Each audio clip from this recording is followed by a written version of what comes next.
In my 30th year, in the 4th month on the 5th day, while I was among the exiles by the Kebar River, the heavens were opened and I saw visions of God.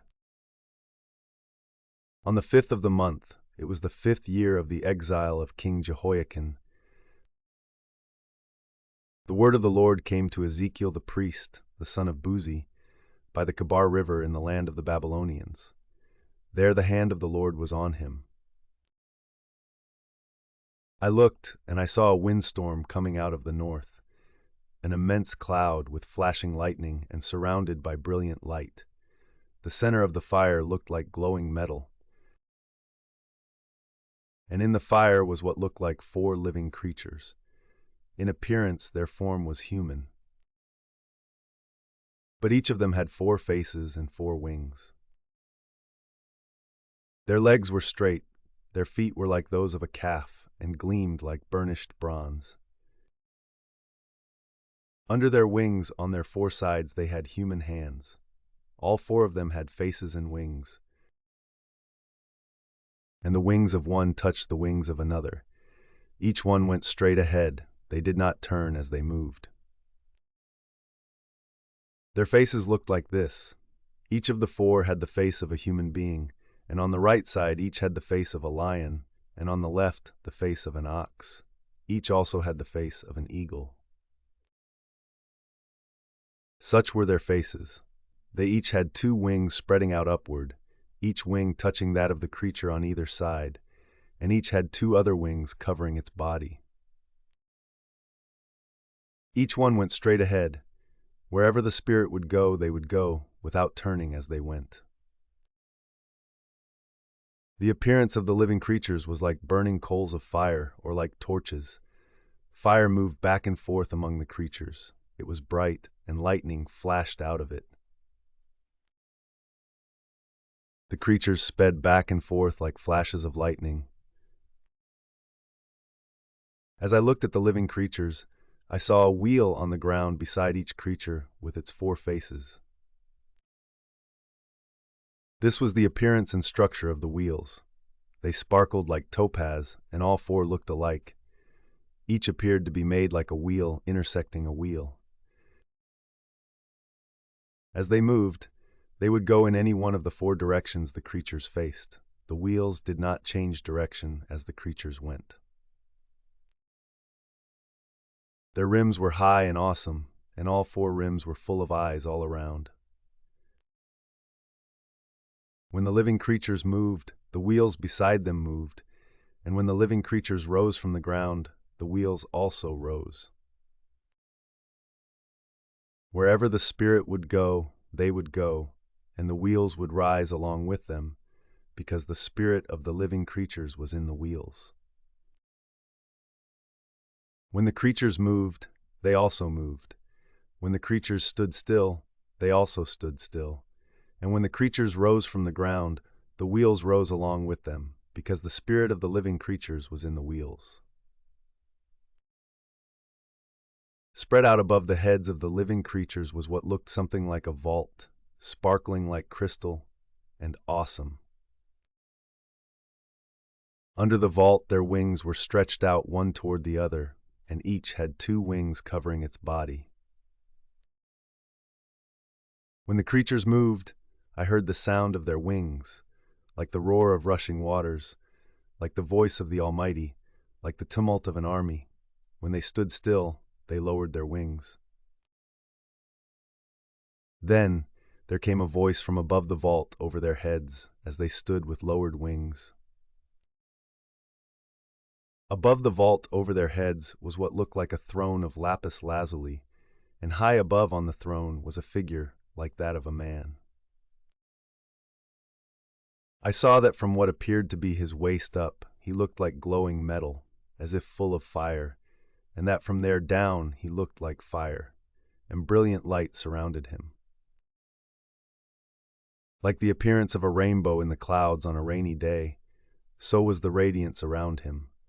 This was the appearance of the likeness of the glory of the Lord.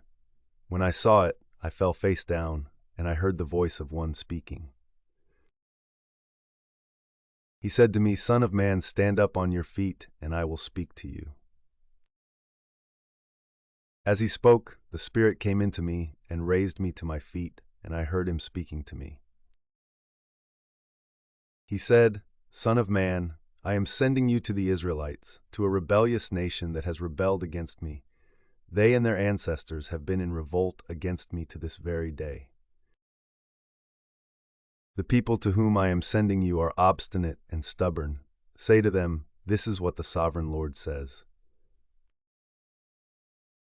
And whether they listen or fail to listen, for they are a rebellious people, they will know that a prophet has been among them. And you, son of man, do not be afraid of them or their words. Do not be afraid, though briars and thorns are all around you and you live among scorpions. Do not be afraid of what they say or be terrified by them, though they are a rebellious people. You must speak my words to them, whether they listen or fail to listen, for they are rebellious. But you, son of man, listen to what I say to you. Do not rebel like that rebellious people. Open your mouth and eat what I give you." Then I looked and I saw a hand stretched out to me. In it was a scroll, which he unrolled before me. On both sides of it were written words of lament and mourning and woe. And he said to me, "Son of man, eat what is before you. Eat this scroll, then go and speak to the people of Israel." So I opened my mouth, and he gave me the scroll to eat. Then he said to me, "Son of man, eat this scroll I am giving you, and fill your stomach with it." So I ate it, and it tasted as sweet as honey in my mouth. He then said to me, "Son of man, go now to the people of Israel and speak my words to them.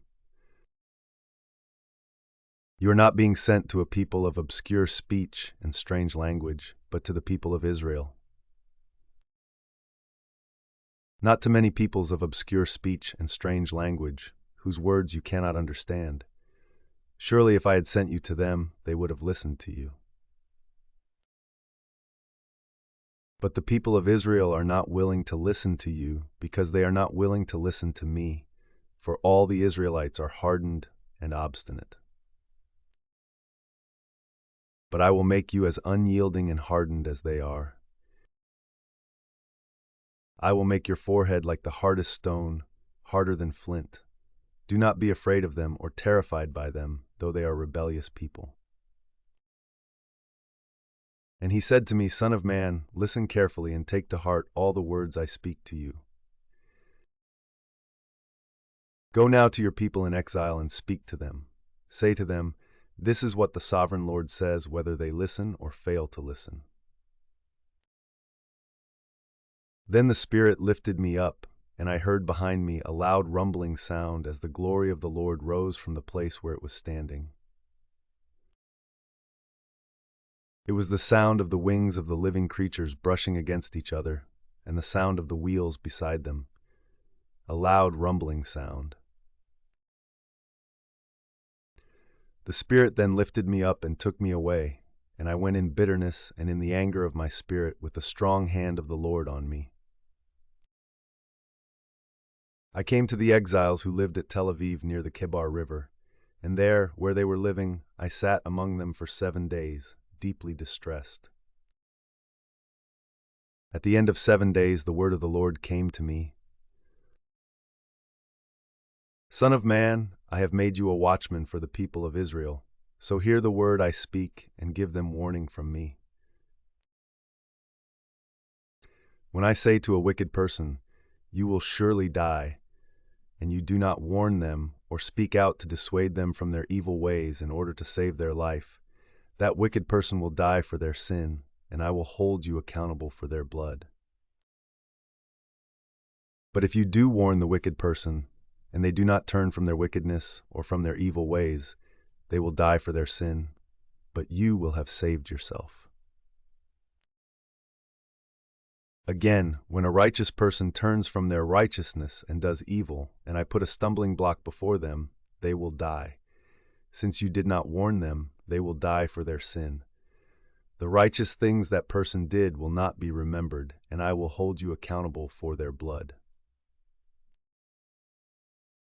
But if you do warn the righteous person not to sin, and they do not sin, they will surely live because they took warning, and you will have saved yourself. The hand of the Lord was on me there, and he said to me, Get up and go out to the plain, and there I will speak to you. So I got up and went out to the plain, and the glory of the Lord was standing there, like the glory I had seen by the Kibar River, and I fell face down. Then the Spirit came into me and raised me to my feet. He spoke to me and said, Go, shut yourself inside your house. And you, son of man, they will tie with ropes. You will be bound so that you cannot go out among the people. I will make your tongue stick to the roof of your mouth, so that you will be silent and unable to rebuke them, for they are a rebellious people. But when I speak to you, I will open your mouth, and you shall say to them, This is what the sovereign Lord says. Whoever will listen, let them listen, and whoever will refuse, let them refuse, for they are a rebellious people. Now, son of man, take a block of clay, put it in front of you, and draw the city of Jerusalem on it. Then lay siege to it, erect siege works against it, build a ramp up to it, set up camps against it, and put battering rams around it. Then take an iron pan, place it as an iron wall between you and the city, and turn your face toward it. It will be under siege, and you shall besiege it. This will be a sign to the people of Israel. Then lie on your left side, and put the sin of the people of Israel upon yourself. You are to bear their sin for the number of days you lie on your side. I have assigned you the same number of days as the years of their sin. So for 390 days you will bear the sin of the people of Israel. After you have finished this, lie down again, this time on your right side, and bear the sin of the people of Judah. I have assigned you 40 days, a day for each year. Turn your face toward the siege of Jerusalem, and with bared arm prophesy against her. I will tie you up with ropes so that you cannot turn from one side to the other until you have finished the days of your siege. Take wheat and barley, beans and lentils, millet and spelt. Put them in a storage jar and use them to make bread for yourself. You are to eat it during the 390 days you lie on your side. Weigh out 20 shekels of food to eat each day and eat it at set times. Also measure out 1/6 of a hin of water and drink it at set times. Eat the food as you would a loaf of barley bread. Bake it in the sight of the people, using human excrement for fuel. The Lord said, In this way the people of Israel will eat defiled food among the nations where I will drive them. Then I said, Not so, sovereign Lord. I have never defiled myself. From my youth until now I have never eaten anything found dead or torn by wild animals. No impure meat has ever entered my mouth. Very well, he said, I will let you bake your bread over cow dung instead of human excrement. He then said to me, Son of man, I am about to cut off the food supply in Jerusalem. The people will eat rationed food in anxiety and drink rationed water in despair. For food and water will be scarce. They will be appalled at the sight of each other and will waste away because of their sin. Now, son of man, take a sharp sword and use it as a barber's razor to shave your head and your beard. Then take a set of scales and divide up the hair. When the days of your siege come to an end, burn 1/3 of the hair inside the city. Take 1/3 and strike it with the sword all around the city, and scatter 1/3 to the wind, for I will pursue them with drawn sword. But take a few hairs and tuck them away in the folds of your garment.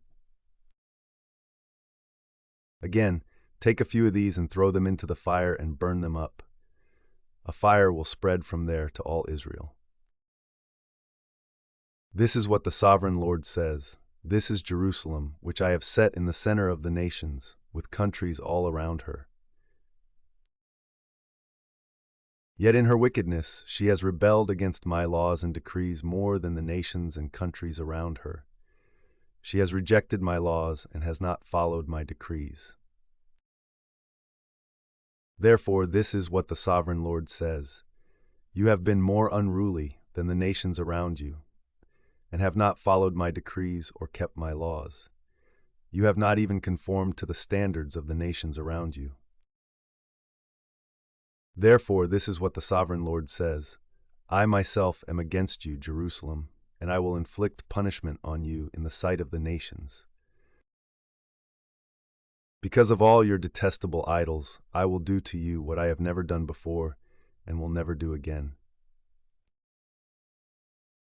Therefore, in your midst, parents will eat their children, and children will eat their parents.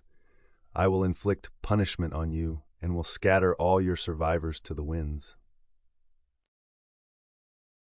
Therefore, as surely as I live, declares the Sovereign Lord, because you have defiled my sanctuary with all your vile images and detestable practices, I myself will shave you.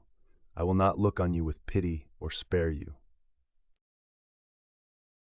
A third of your people will die of the plague or perish by famine inside you. A third will fall by the sword outside your walls, and a third I will scatter to the winds and pursue with drawn sword. Then my anger will cease, and my wrath against them will subside, and I will be avenged. And when I have spent my wrath on them, they will know that I, the Lord, have spoken in my zeal. I will make you a ruin and a reproach among the nations around you, in the sight of all who pass by. You will be a reproach and a taunt, a warning and an object of horror to the nations around you, when I inflict punishment on you in anger and in wrath and with stinging rebuke. I, the Lord, have spoken. When I shoot at you with my deadly and destructive arrows of famine, I will shoot to destroy you. I will bring more and more famine upon you and cut off your supply of food. I will send famine and wild beasts against you, and they will leave you childless. Plague and bloodshed will sweep through you, and I will bring the sword against you. I, the Lord, have spoken. The word of the Lord came to me. Son of man, set your face against the mountains of Israel, prophesy against them, and say, You mountains of Israel, hear the word of the Sovereign Lord. This is what the Sovereign Lord says to the mountains and hills, to the ravines and valleys. I am about to bring a sword against you, and I will destroy your high places. Your altars will be demolished, and your incense altars will be smashed, and I will slay your people in front of your idols. I will lay the dead bodies of the Israelites in front of their idols, and I will scatter your bones around your altars. Wherever you live, the towns will be laid waste, and the high places demolished, so that your altars will be laid waste and devastated, your idols smashed and ruined, your incense altars broken down, and what you have made wiped out. Your people will fall slain among you, and you will know that I am the Lord. But I will spare some, for some of you will escape the sword when you are scattered among the lands and nations. Then in the nations where they have been carried captive, those who escape will remember me, how I have been grieved by their adulterous hearts, which have turned away from me, and by their eyes, which have lusted after their idols. They will loathe themselves for the evil they have done, and for all their detestable practices. And they will know that I am the Lord. I did not threaten in vain to bring this calamity on them. This is what the Sovereign Lord says: Strike your hands together, and stamp your feet, and cry out, Alas, because of all the wicked and detestable practices of the people of Israel, for they will fall by the sword, famine, and plague. One who is far away will die of the plague, and one who is near will fall by the sword, and anyone who survives and is spared will die of famine. So will I pour out my wrath on them. And they will know that I am the Lord, when their people lie slain among their idols around their altars, on every high hill and on all the mountain tops, under every spreading tree and every leafy oak, places where they offered fragrant incense to all their idols. And I will stretch out my hand against them and make the land a desolate waste from the desert to Diblah, wherever they live. Then they will know that I am the Lord. The word of the Lord came to me. Son of man, this is what the sovereign Lord says to the land of Israel. The end has come upon the four corners of the land. The end is now upon you, and I will unleash my anger against you.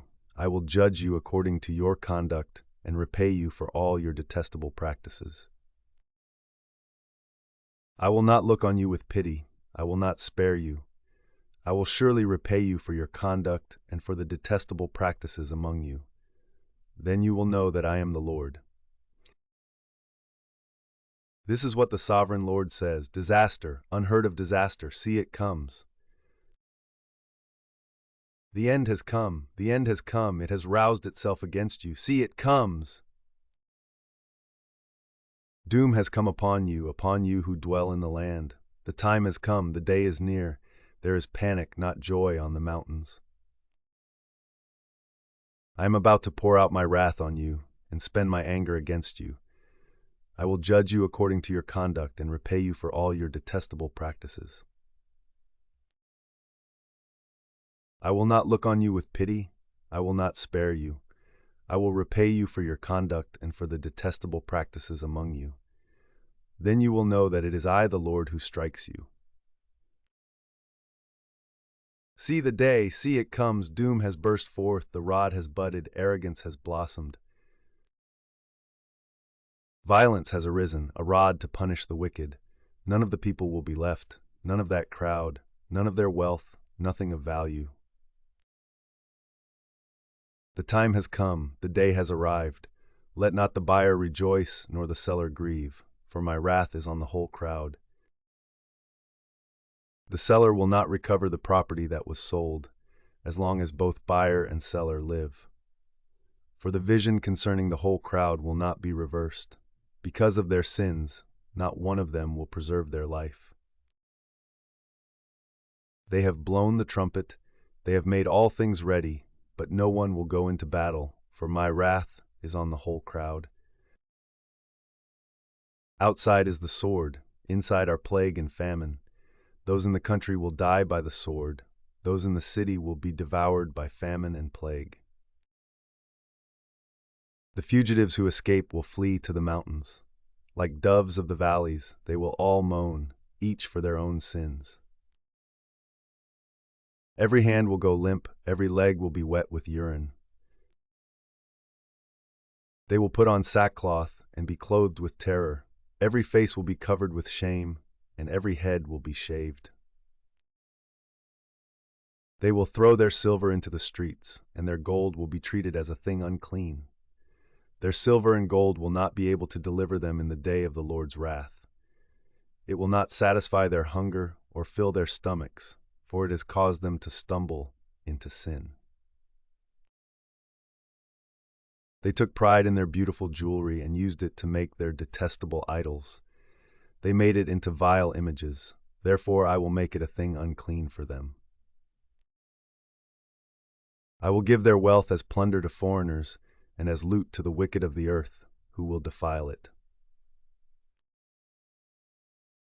I will turn my face away from the people, and robbers will desecrate the place I treasure. They will enter it and will defile it. Prepare chains, for the land is full of bloodshed, and the city is full of violence. I will bring the most wicked of nations to take possession of their houses. I will put an end to the pride of the mighty, and their sanctuaries will be desecrated. When terror comes, they will seek peace in vain. Calamity upon calamity will come, and rumor upon rumor. They will go searching for a vision from the prophet. Priestly instruction in the law will cease. The counsel of the elders will come to an end. The king will mourn, the prince will be clothed with despair, and the hands of the people of the land will tremble. I will deal with them according to their conduct, and by their own standards I will judge them. Then they will know that I am the Lord. In the 6th year, in the 6th month, on the 5th day, while I was sitting in my house, and the elders of Judah were sitting before me, the hand of the sovereign Lord came on me there. I looked, and I saw a figure like that of a man. From what appeared to be his waist down he was like fire, and from there up his appearance was as bright as glowing metal. He stretched out what looked like a hand and took me by the hair of my head. The Spirit lifted me up between earth and heaven, and in visions of God he took me to Jerusalem, to the entrance of the north gate of the inner court, where the idol that provokes to jealousy stood. And there before me was the glory of the God of Israel, as in the vision I had seen in the plain. Then he said to me, Son of man, look toward the north. So I looked, and in the entrance north of the gate of the altar I saw this idol of jealousy. And he said to me, Son of man, do you see what they are doing, the utterly detestable things the Israelites are doing here, things that will drive me far from my sanctuary? But you will see things that are even more detestable. Then he brought me to the entrance to the court. I looked, and I saw a hole in the wall. He said to me, Son of man, now dig into the wall. So I dug into the wall and saw a doorway there. And he said to me, Go in and see the wicked and detestable things they are doing here. So I went in and looked, and I saw, portrayed all over the walls, all kinds of crawling things and unclean animals and all the idols of Israel. In front of them stood 70 elders of Israel, and Jezaniah son of Shaphan was standing among them. Each had a censer in his hand, and a fragrant cloud of incense was rising. He said to me, Son of man, have you seen what the elders of Israel are doing in the darkness, each at the shrine of his own idol?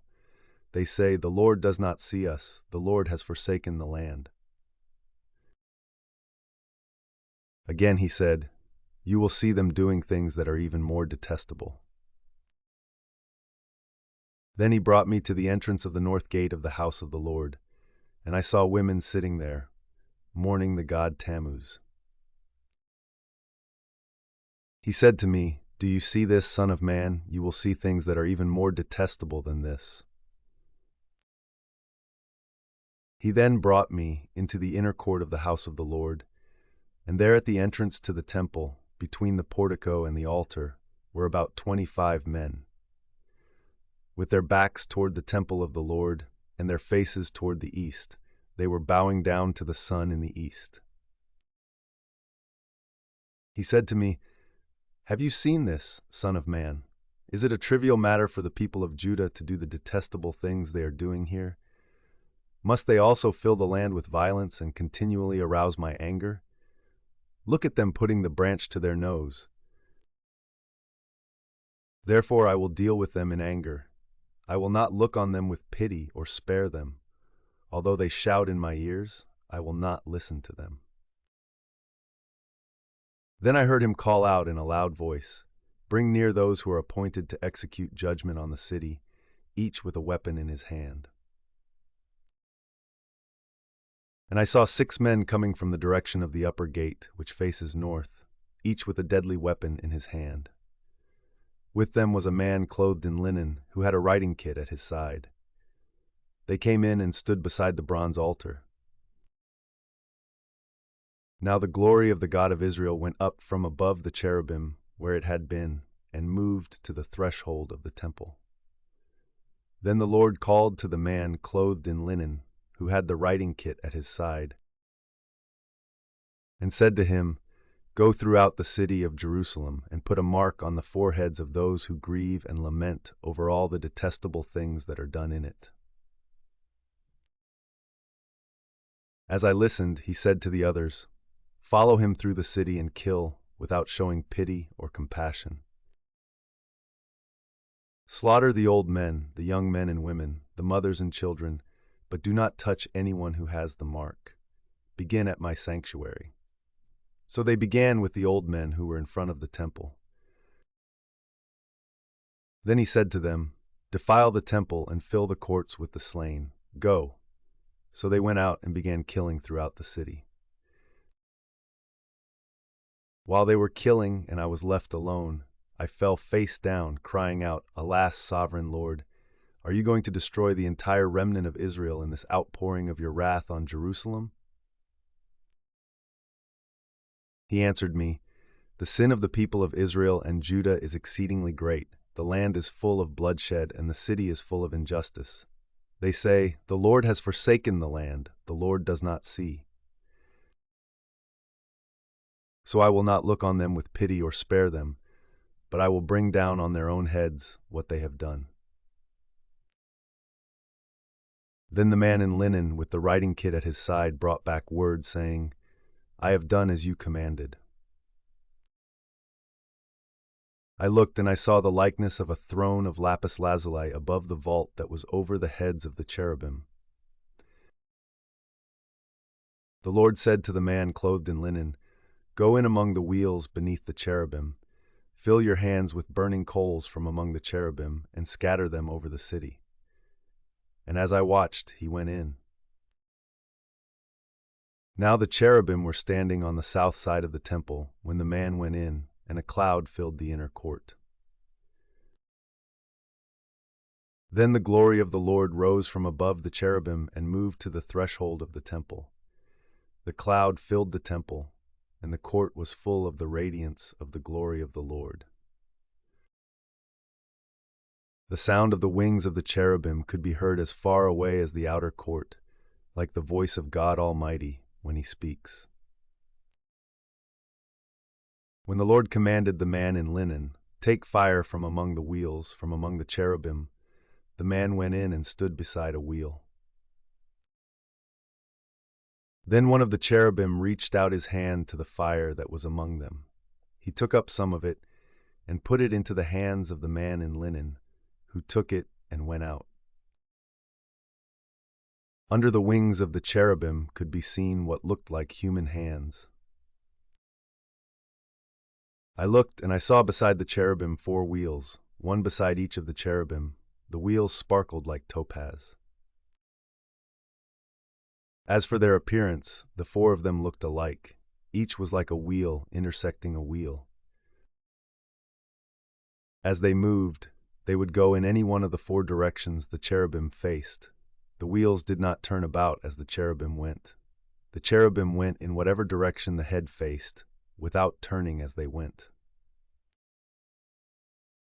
Their entire bodies, including their backs, their hands, and their wings, were completely full of eyes, as were their 4 wheels. I heard the wheels being called the whirling wheels. Each of the cherubim had 4 faces. One face was that of a cherub, the second the face of a human being, the third the face of a lion, and the fourth the face of an eagle. Then the cherubim rose upward. These were the living creatures I had seen by the Kebar River. When the cherubim moved, the wheels beside them moved, and when the cherubim spread their wings to rise from the ground, the wheels did not leave their side. When the cherubim stood still, they also stood still, and when the cherubim rose, they rose with them, because the spirit of the living creatures was in them. Then the glory of the Lord departed from over the threshold of the temple and stopped above the cherubim. While I watched, the cherubim spread their wings and rose from the ground, and as they went, the wheels went with them. They stopped at the entrance of the east gate of the Lord's house, and the glory of the God of Israel was above them. These were the living creatures I had seen beneath the God of Israel by the Kebar River, and I realized that they were cherubim. Each had 4 faces and 4 wings, and under their wings was what looked like human hands. Their faces had the same appearance as those I had seen by the Kebar River. Each one went straight ahead. Then the Spirit lifted me up and brought me to the gate of the house of the Lord that faces east. There at the entrance of the gate were 25 men, and I saw among them Jazaniah son of Azor and Pelatiah son of Benaiah, leaders of the people. The Lord said to me, "Son of man, these are the men who are plotting evil and giving wicked advice in this city. They say, 'Haven't our houses been recently rebuilt? This city is a pot, and we are the meat in it.' Therefore prophesy against them, prophesy, Son of man." Then the Spirit of the Lord came on me, and he told me to say, "This is what the Lord says. That is what you are saying, you leaders in Israel, but I know what is going through your mind. You have killed many people in this city and filled its streets with the dead. Therefore, this is what the sovereign Lord says. The bodies you have thrown there are the meat, and this city is the pot, but I will drive you out of it. You fear the sword, and the sword is what I will bring against you, declares the sovereign Lord. I will drive you out of the city and deliver you into the hands of foreigners and inflict punishment on you. You will fall by the sword, and I will execute judgment on you at the borders of Israel. Then you will know that I am the Lord. This city will not be a pot for you, nor will you be the meat in it. I will execute judgment on you at the borders of Israel. And you will know that I am the Lord, for you have not followed my decrees or kept my laws, but have conformed to the standards of the nations around you. Now as I was prophesying, Pelaiah son of Benaiah died. Then I fell face down and cried out in a loud voice, "Alas, sovereign Lord, will you completely destroy the remnant of Israel?" The word of the Lord came to me. Son of man, the people of Jerusalem have said of your fellow exiles and all the other Israelites, "They are far away from the Lord.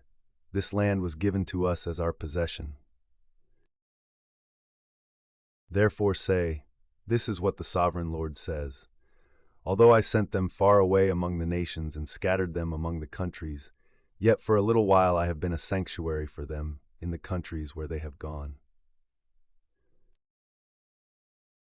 Therefore say, "This is what the sovereign Lord says. I will gather you from the nations and bring you back from the countries where you have been scattered, and I will give you back the land of Israel again. They will return to it and remove all its vile images and detestable idols. I will give them an undivided heart and put a new spirit in them. I will remove from them their heart of stone and give them a heart of flesh.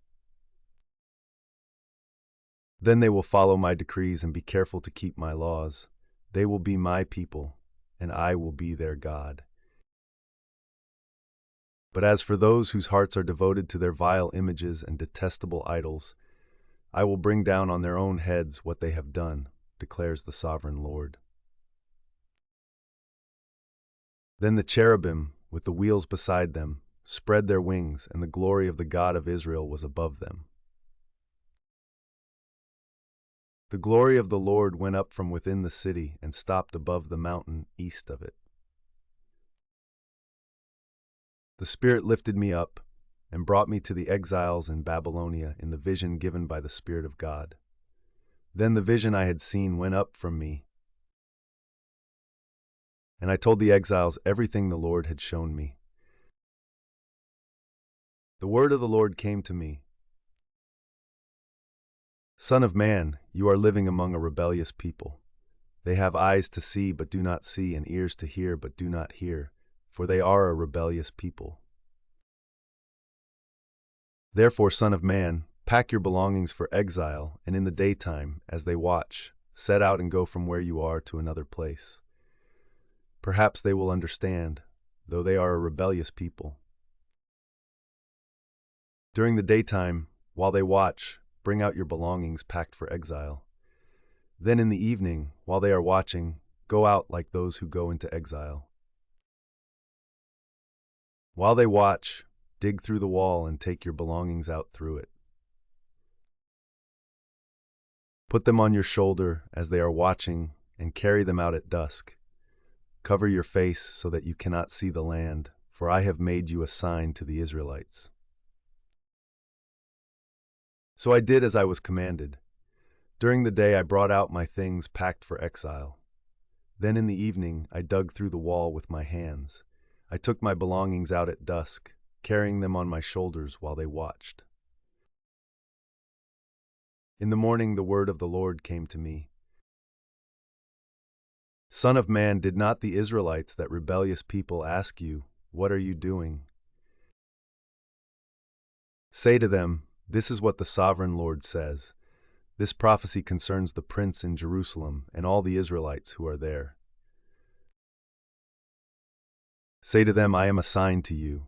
As I have done, so it will be done to them. They will go into exile as captives.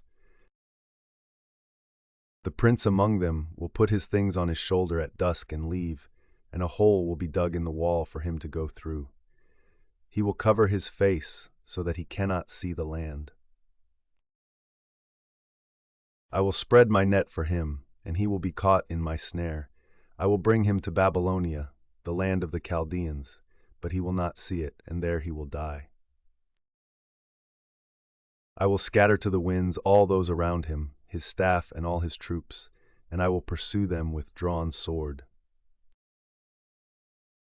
They will know that I am the Lord, when I disperse them among the nations and scatter them through the countries. But I will spare a few of them from the sword, famine, and plague, so that in the nations where they go they may acknowledge all their detestable practices. Then they will know that I am the Lord.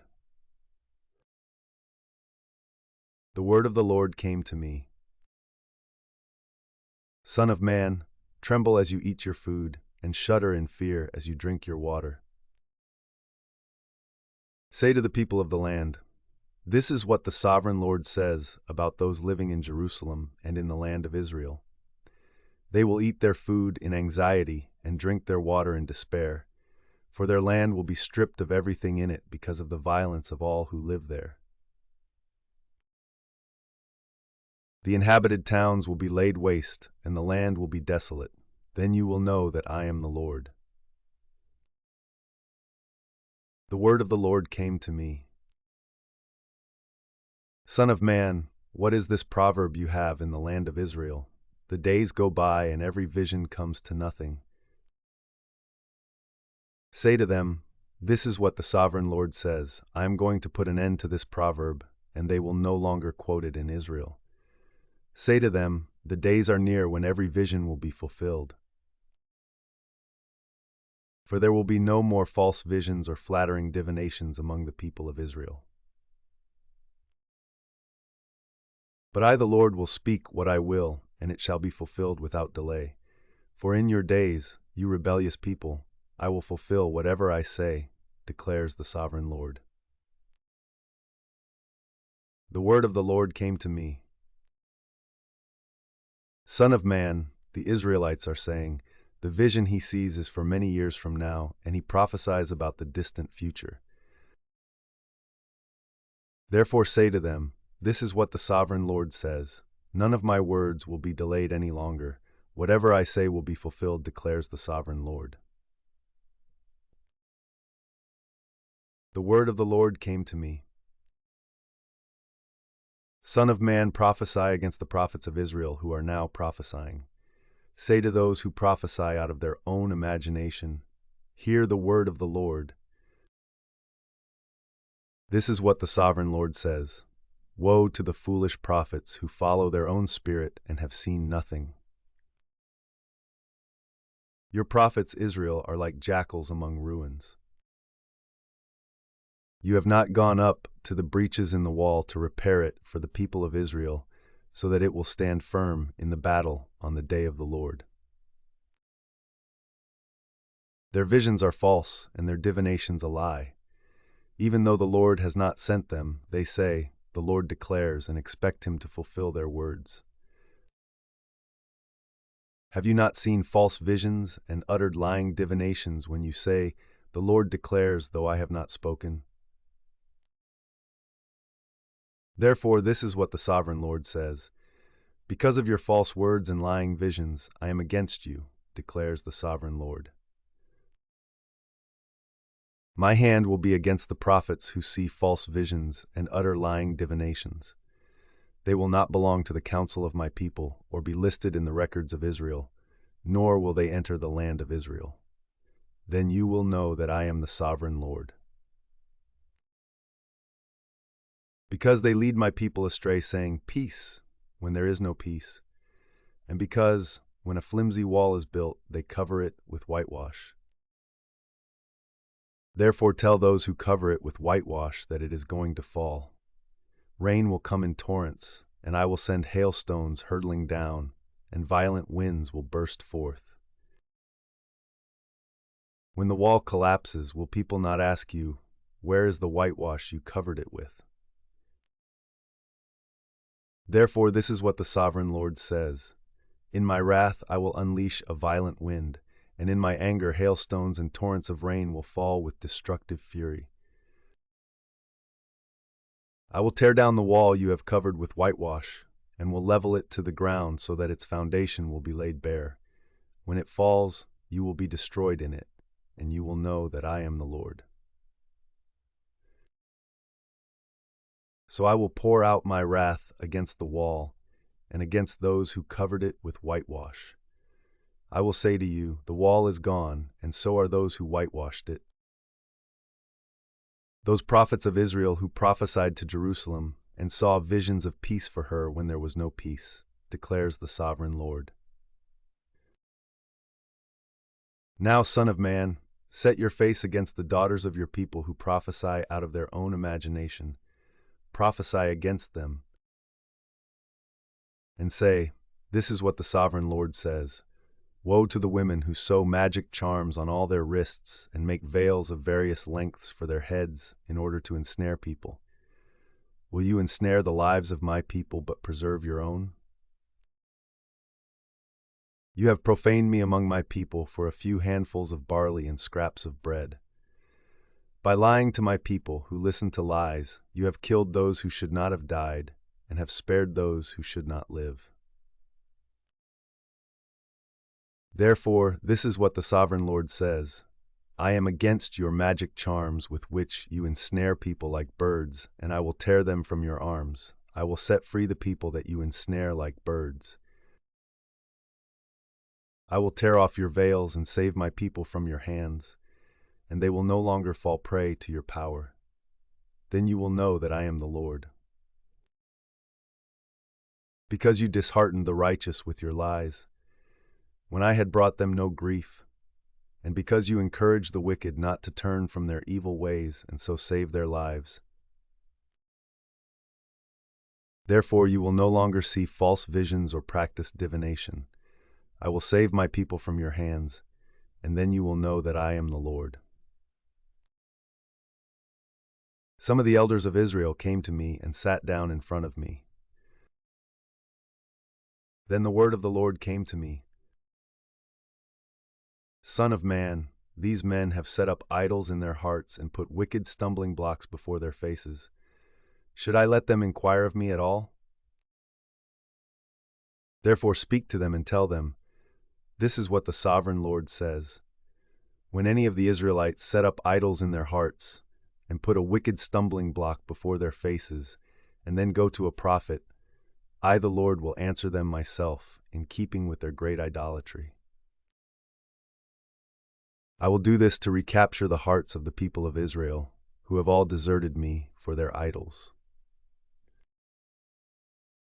Therefore say to the people of Israel, this is what the sovereign Lord says, repent, turn from your idols, and renounce all your detestable practices. When any of the Israelites or any foreigner residing in Israel separate themselves from me and set up idols in their hearts and put a wicked stumbling block before their faces and then go to a prophet to inquire of me, I, the Lord, will answer them myself. I will set my face against them and make them an example and a byword. I will remove them from my people. Then you will know that I am the Lord. And if the prophet is enticed to utter a prophecy, I, the Lord, have enticed that prophet, and I will stretch out my hand against him and destroy him from among my people Israel. They will bear their guilt. The prophet will be as guilty as the one who consults him. Then the people of Israel will no longer stray from me, nor will they defile themselves any more with all their sins. They will be my people, and I will be their God, declares the sovereign Lord. The word of the Lord came to me. Son of man, if a country sins against me by being unfaithful, and I stretch out my hand against it to cut off its food supply, and send famine upon it, and kill its people and their animals, even if these three men, Noah, Daniel, and Job, were in it, they could save only themselves by their righteousness, declares the sovereign Lord. Or if I send wild beasts through that country, and they leave it childless, and it becomes desolate, so that no one can pass through it because of the beasts, as surely as I live, declares the sovereign Lord, even if these three men were in it, they could not save their own sons or daughters. They alone would be saved, but the land would be desolate. Or if I bring a sword against that country and say, let the sword pass throughout the land, and I kill its people and their animals, as surely as I live, declares the sovereign Lord, even if these three men were in it, they could not save their own sons or daughters. They alone would be saved. Or if I send a plague into that land and pour out my wrath on it through bloodshed, killing its people and their animals, as surely as I live, declares the sovereign Lord, even if Noah, Daniel, and Job were in it, they could save neither son nor daughter. They would save only themselves by their righteousness. For this is what the sovereign Lord says: how much worse will it be when I send against Jerusalem my four dreadful judgments, sword and famine and wild beasts and plague, to kill its men and their animals. Yet there will be some survivors, sons and daughters, who will be brought out of it.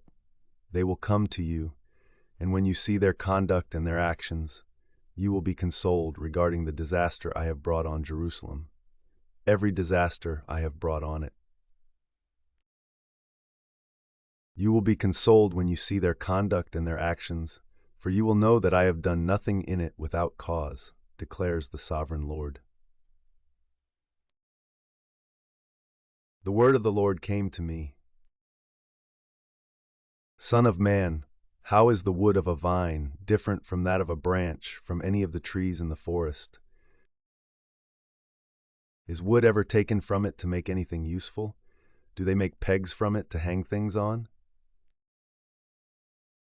And after it is thrown on the fire as fuel, and the fire burns both ends and chars the middle, is it then useful for anything? If it was not useful for anything when it was whole, how much less can it be made into something useful when the fire has burned it and it is charred? Therefore, this is what the sovereign Lord says: as I have given the wood of the vine among the trees of the forest as fuel for the fire, so will I treat the people living in Jerusalem.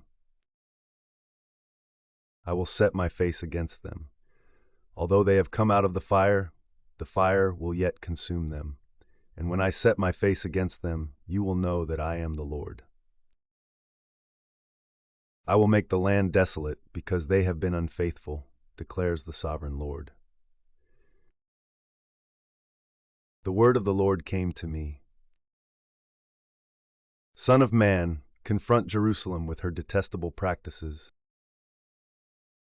and say, this is what the sovereign Lord says to Jerusalem. Your ancestry and birth were in the land of the Canaanites. Your father was an Amorite, and your mother a Hittite. On the day you were born, your cord was not cut, nor were you washed with water to make you clean, nor were you rubbed with salt or wrapped in cloths. No one looked on you with pity or had compassion enough to do any of these things for you. Rather, you were thrown out into the open field, for on the day you were born, you were despised. Then I passed by and saw you kicking about in your blood, and as you lay there in your blood, I said to you, Live! I made you grow like a plant of the field. You grew and developed and entered puberty. Your breasts had formed and your hair had grown, yet you were stark naked. Later I passed by, and when I looked at you and saw that you were old enough for love, I spread the corner of my garment over you and covered your naked body. I gave you my solemn oath and entered into a covenant with you, declares the sovereign Lord, and you became mine. I bathed you with water and washed the blood from you, and put ointments on you. I clothed you with an embroidered dress, and put sandals of fine leather on you. I dressed you in fine linen, and covered you with costly garments. I adorned you with jewelry. I put bracelets on your arms and a necklace around your neck. And I put a ring on your nose, earrings on your ears, and a beautiful crown on your head. So you were adorned with gold and silver. Your clothes were of fine linen and costly fabric and embroidered cloth. Your food was honey, olive oil, and the finest flour. You became very beautiful and rose to be a queen. And your fame spread among the nations on account of your beauty, because the splendor I had given you made your beauty perfect, declares the sovereign Lord. But you trusted in your beauty and used your fame to become a prostitute. You lavished your favors on anyone who passed by, and your beauty became his. You took some of your garments to make gaudy high places where you carried on your prostitution. You went to him, and he possessed your beauty. You also took the fine jewelry I gave you, the jewelry made of my gold and silver, and you made for yourself male idols and engaged in prostitution with them. And you took your embroidered clothes to put on them, and you offered my oil and incense before them. Also the food I provided for you, the flour, olive oil, and honey I gave you to eat, you offered as fragrant incense before them. That is what happened, declares the sovereign Lord.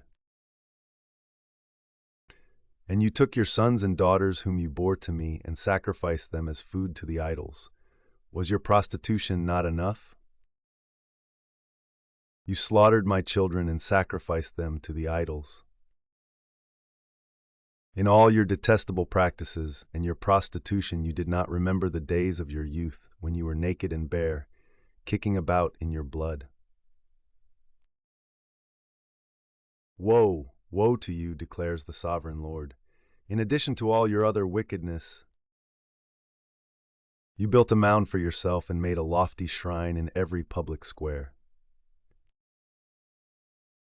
At every street corner you built your lofty shrines and degraded your beauty, spreading your legs with increasing promiscuity to anyone who passed by. You engaged in prostitution with the Egyptians, your neighbors with large genitals, and aroused my anger with your increasing promiscuity. So I stretched out my hand against you and reduced your territory. I gave you over to the greed of your enemies, the daughters of the Philistines, who were shocked by your lewd conduct. You engaged in prostitution with the Assyrians too, because you were insatiable, and even after that you still were not satisfied. Then you increased your promiscuity to include Babylonia, a land of merchants. But even with this you were not satisfied. I am filled with fury against you, declares the sovereign Lord, when you do all these things, acting like a brazen prostitute. When you built your mounds at every street corner and made your lofty shrines in every public square, you were unlike a prostitute because you scorned payment. You adulterous wife, you prefer strangers to your own husband. All prostitutes receive gifts, but you give gifts to all your lovers, bribing them to come to you from everywhere for your illicit favors. So in your prostitution you are the opposite of others. No one runs after you for your favors. You are the very opposite, for you give payment, and none is given to you. Therefore, you prostitute, hear the word of the Lord. This is what the sovereign Lord says. Because you poured out your lust and exposed your naked body in your promiscuity with your lovers, and because of all your detestable idols, and because you gave them your children's blood, therefore I am going to gather all your lovers with whom you found pleasure, those you loved as well as those you hated. I will gather them against you from all around, and will strip you in front of them, and they will see you stark naked. I will sentence you to the punishment of women who commit adultery and who shed blood. I will bring on you the blood vengeance of my wrath and jealous anger. Then I will deliver you into the hands of your lovers, and they will tear down your mounds and destroy your lofty shrines. They will strip you of your clothes and take your fine jewelry and leave you stark naked. They will bring a mob against you, who will stone you and hack you to pieces with their swords. They will burn down your houses and inflict punishment on you in the sight of many women. I will put a stop to your prostitution, and you will no longer pay your lovers. Then my wrath against you will subside, and my jealous anger will turn away from you. I will be calm and no longer angry. Because you did not remember the days of your youth, but enraged me with all these things, I will surely bring down on your head what you have done, declares the sovereign Lord. Did you not add lewdness to all your other detestable practices? Everyone who quotes Proverbs will quote this proverb about you, like mother, like daughter. You are a true daughter of your mother, who despised her husband and her children, and you are a true sister of your sisters, who despise their husbands and their children. Your mother was a Hittite and your father an Amorite. Your older sister was Samaria, who lived to the north of you with her daughters, and your younger sister, who lived to the south of you with her daughters, was Sodom. You not only followed their ways and copied their detestable practices, but in all your ways you soon became more depraved than they. As surely as I live, declares the sovereign Lord, your sister Sodom and her daughters never did what you and your daughters have done. Now this was the sin of your sister Sodom. She and her daughters were arrogant, overfed, and unconcerned. They did not help the poor and needy. They were haughty and did detestable things before me. Therefore I did away with them, as you have seen. Samaria did not commit half the sins you did. You have done more detestable things than they, and have made your sisters seem righteous by all these things you have done. Bear your disgrace, for you have furnished some justification for your sisters. Because your sins were more vile than theirs, they appear more righteous than you. So then, be ashamed and bear your disgrace, for you have made your sisters appear righteous. However, I will restore the fortunes of Sodom and her daughters, and of Samaria and her daughters, and your fortunes along with them, so that you may bear your disgrace and be ashamed of all you have done in giving them comfort. And your sisters, Sodom with her daughters, and Samaria with her daughters, will return to what they were before, and you and your daughters will return to what you were before. You would not even mention your sister Sodom in the day of your pride, before your wickedness was uncovered. Even so, you are now scorned by the daughters of Edom and all her neighbors and the daughters of the Philistines, all those around you who despise you. You will bear the consequences of your lewdness and your detestable practices, declares the Lord. This is what the sovereign Lord says: I will deal with you as you deserve, because you have despised my oath by breaking the covenant. Yet I will remember the covenant I made with you in the days of your youth, and I will establish an everlasting covenant with you. Then you will remember your ways and be ashamed when you receive your sisters, both those who are older than you and those who are younger. I will give them to you as daughters, but not on the basis of my covenant with you. So I will establish my covenant with you, and you will know that I am the Lord. Then, when I make atonement for you for all you have done, you will remember and be ashamed and never again open your mouth because of your humiliation, declares the sovereign Lord. The word of the Lord came to me. Son of man, set forth an allegory and tell it to the Israelites as a parable. Say to them, this is what the sovereign Lord says. A great eagle with powerful wings, long feathers, and full plumage of varied colors came to Lebanon. Taking hold of the top of a cedar, he broke off its topmost shoot and carried it away to a land of merchants, where he planted it in a city of traders. He took one of the seedlings of the land and put it in fertile soil. He planted it like a willow by abundant water, and it sprouted and became a low, spreading vine. Its branches turned toward him, but its roots remained under it. So it became a vine and produced branches and put out leafy boughs. But there was another great eagle with powerful wings and full plumage.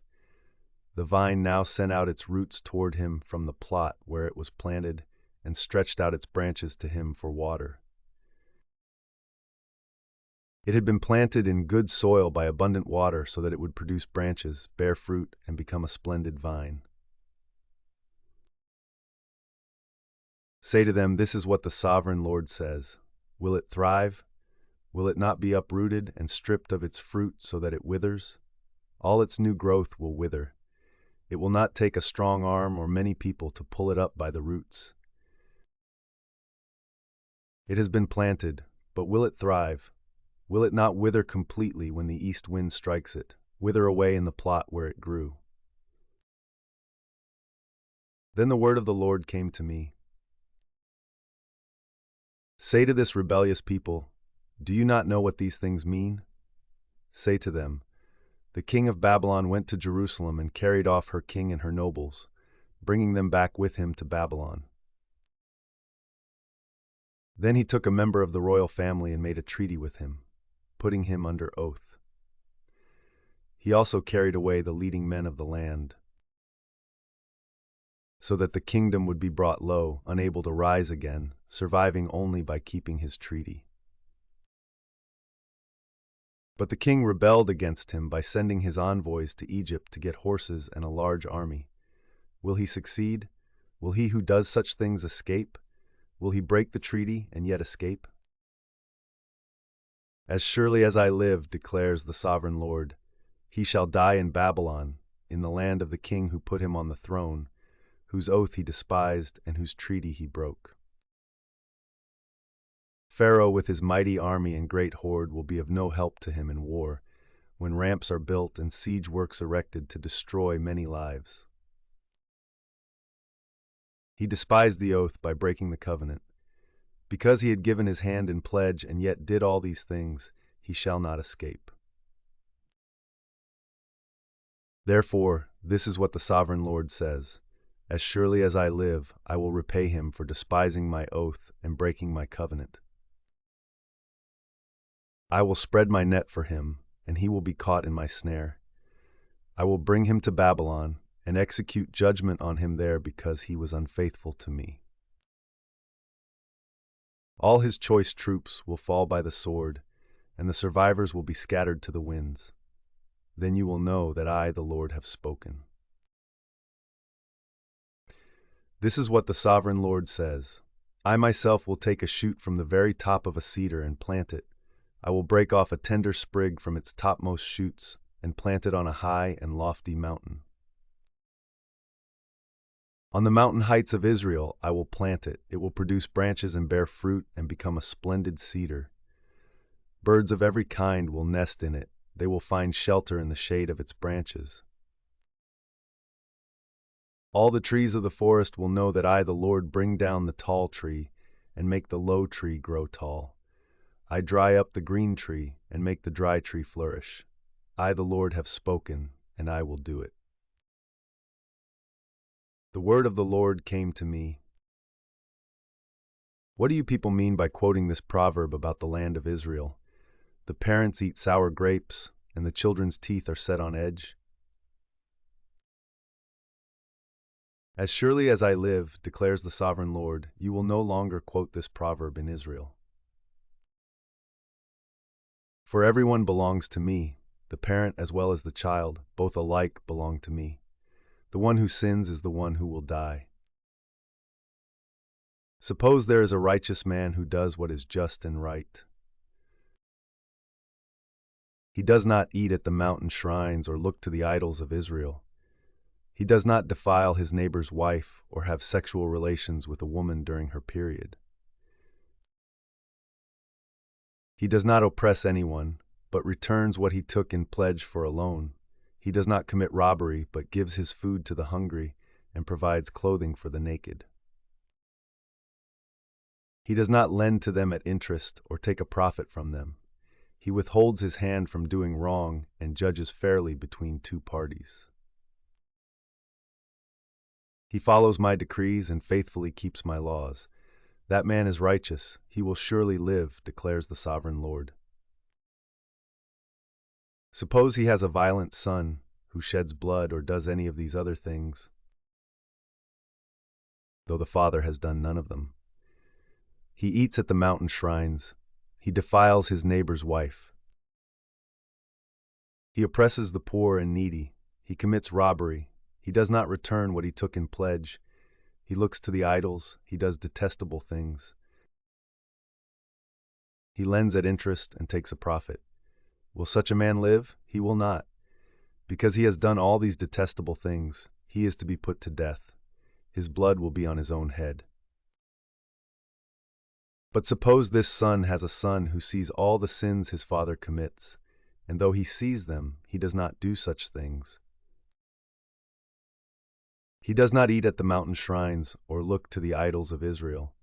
He does not defile his neighbor's wife. He does not oppress anyone or require a pledge for a loan. He does not commit robbery, but gives his food to the hungry and provides clothing for the naked. He withholds his hand from mistreating the poor, and takes no interest or profit from them. He keeps my laws and follows my decrees. He will not die for his father's sin. He will surely live. But his father will die for his own sin, because he practiced extortion, robbed his brother, and did what was wrong among his people. Yet you ask, why does the son not share the guilt of his father? Since the son has done what is just and right, and has been careful to keep all my decrees, he will surely live. The one who sins is the one who will die. The child will not share the guilt of the parent, nor will the parent share the guilt of the child. The righteousness of the righteous will be credited to them, and the wickedness of the wicked will be charged against them. But if a wicked person turns away from all the sins they have committed and keeps all my decrees and does what is just and right, that person will surely live. They will not die. None of the offenses they have committed will be remembered against them. Because of the righteous things they have done, they will live. Do I take any pleasure in the death of the wicked, declares the sovereign Lord. Rather, am I not pleased when they turn from their ways and live? But if a righteous person turns from their righteousness and commits sin, and does the same detestable things the wicked person does, will they live? None of the righteous things that person has done will be remembered, because of the unfaithfulness they are guilty of, and because of the sins they have committed, they will die. Yet you say, the way of the Lord is not just. Hear, you Israelites, is my way unjust? Is it not your ways that are unjust? If a righteous person turns from their righteousness and commits sin, they will die for it. Because of the sin they have committed, they will die. But if a wicked person turns away from the wickedness they have committed and does what is just and right, they will save their life. Because they consider all the offenses they have committed and turn away from them, that person will surely live. They will not die. Yet the Israelites say, "The way of the Lord is not just."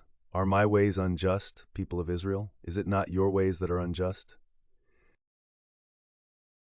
Therefore, you Israelites, I will judge each of you according to your own ways, declares the sovereign Lord. Repent, turn away from all your offenses, then sin will not be your downfall. Rid yourselves of all the offenses you have committed, and get a new heart and a new spirit. Why will you die, people of Israel? For I take no pleasure in the death of anyone, declares the sovereign Lord. Repent and live. Take up a lament concerning the princes of Israel, and say, "What a lioness was your mother among the lions! She lay down among them and reared her cubs. She brought up one of her cubs, and he became a strong lion. He learned to tear the prey, and he became a man-eater." The nations heard about him, and he was trapped in their pit. They led him with hooks to the land of Egypt. When she saw her hope unfulfilled, her expectation gone, she took another of her cubs and made him a strong lion. He prowled among the lions, for he was now a strong lion. He learned to tear the prey, and he became a man-eater. He broke down their strongholds and devastated their towns. The land and all who were in it were terrified by his roaring. Then the nations came against him, those from regions round about. They spread their net for him, and he was trapped in their pit. With hooks they pulled him into a cage and brought him to the king of Babylon. They put him in prison, so his roar was heard no longer on the mountains of Israel. Your mother was like a vine in your vineyard planted by the water. It was fruitful and full of branches because of abundant water. Its branches were strong, fit for a ruler's scepter. It towered high above the thick foliage, conspicuous for its height and for its many branches. But it was uprooted in fury and thrown to the ground. The east wind made it shrivel. It was stripped of its fruit. Its strong branches withered, and fire consumed them. Now it is planted in the desert, in a dry and thirsty land.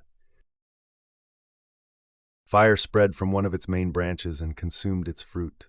No strong branch is left on it, fit for a ruler's scepter. This is a lament, and is to be used as a lament. In the 7th year, in the 5th month, on the 10th day, some of the elders of Israel came to inquire of the Lord, and they sat down in front of me. Then the word of the Lord came to me. Son of man, speak to the elders of Israel and say to them, "This is what the sovereign Lord says. Have you come to inquire of me?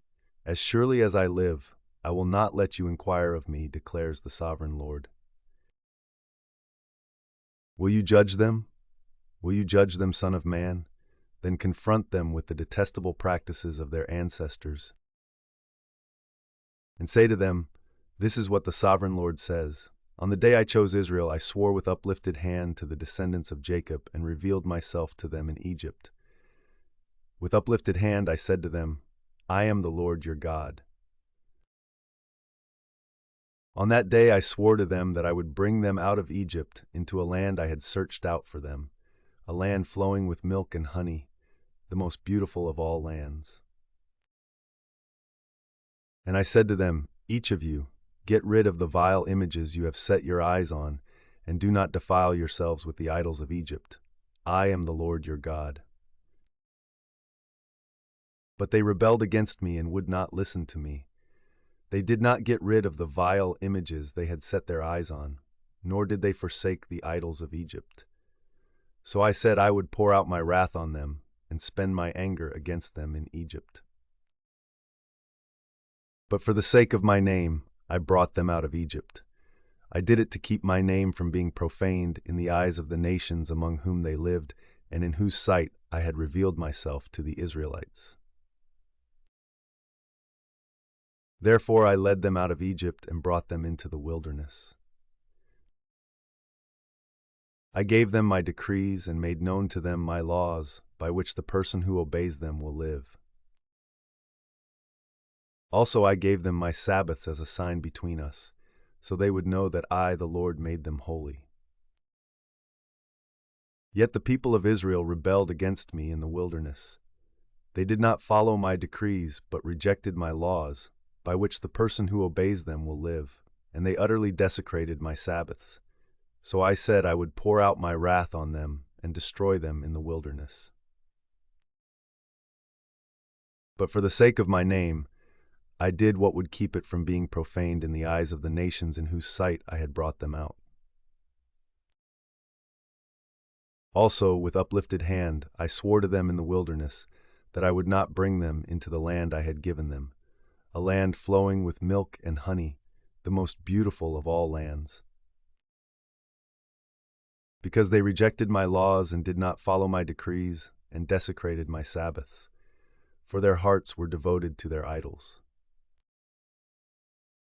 Yet I looked on them with pity and did not destroy them or put an end to them in the wilderness. I said to their children in the wilderness, "Do not follow the statutes of your parents, or keep their laws, or defile yourselves with their idols. I am the Lord your God. Follow my decrees and be careful to keep my laws. Keep my Sabbaths holy, that they may be a sign between us. Then you will know that I am the Lord your God." But the children rebelled against me. They did not follow my decrees. They were not careful to keep my laws, of which I said, "The person who obeys them will live by them," and they desecrated my Sabbaths. So I said I would pour out my wrath on them and spend my anger against them in the wilderness. But I withheld my hand, and for the sake of my name I did what would keep it from being profaned in the eyes of the nations in whose sight I had brought them out. Also with uplifted hand I swore to them in the wilderness that I would disperse them among the nations and scatter them through the countries. Because they had not obeyed my laws, but had rejected my decrees and desecrated my Sabbaths, and their eyes lusted after their parents' idols. So I gave them other statutes that were not good, and laws through which they could not live. I defiled them through their gifts, the sacrifice of every firstborn, that I might fill them with horror so they would know that I am the Lord. Therefore, Son of man, speak to the people of Israel and say to them, "This is what the sovereign Lord says. In this also your ancestors blasphemed me by being unfaithful to me. When I brought them into the land I had sworn to give them, and they saw any high hill or any leafy tree, there they offered their sacrifices, made offerings that aroused my anger, presented their fragrant incense, and poured out their drink offerings. Then I said to them, 'What is this high place you go to?' It is called Bama to this day. Therefore say to the Israelites, 'This is what the sovereign Lord says. Will you defile yourselves the way your ancestors did and lust after their vile images? When you offer your gifts, the sacrifice of your children in the fire, you continue to defile yourselves with all your idols to this day. Am I to let you inquire of me, you Israelites? As surely as I live, declares the sovereign Lord, I will not let you inquire of me. You say we want to be like the nations, like the peoples of the world, who serve wood and stone. But what you have in mind will never happen. As surely as I live, declares the sovereign Lord, I will reign over you with a mighty hand and an outstretched arm, and with outpoured wrath. I will bring you from the nations and gather you from the countries where you have been scattered, with a mighty hand and an outstretched arm, and with outpoured wrath. I will bring you into the wilderness of the nations, and there, face to face, I will execute judgment upon you. As I judged your ancestors in the wilderness of the land of Egypt, so I will judge you, declares the sovereign Lord. I will take note of you as you pass under my rod, and I will bring you into the bond of the covenant. I will purge you of those who revolt and rebel against me. Although I will bring them out of the land where they are living, yet they will not enter the land of Israel. Then you will know that I am the Lord. As for you, people of Israel, this is what the sovereign Lord says. Go and serve your idols, every one of you.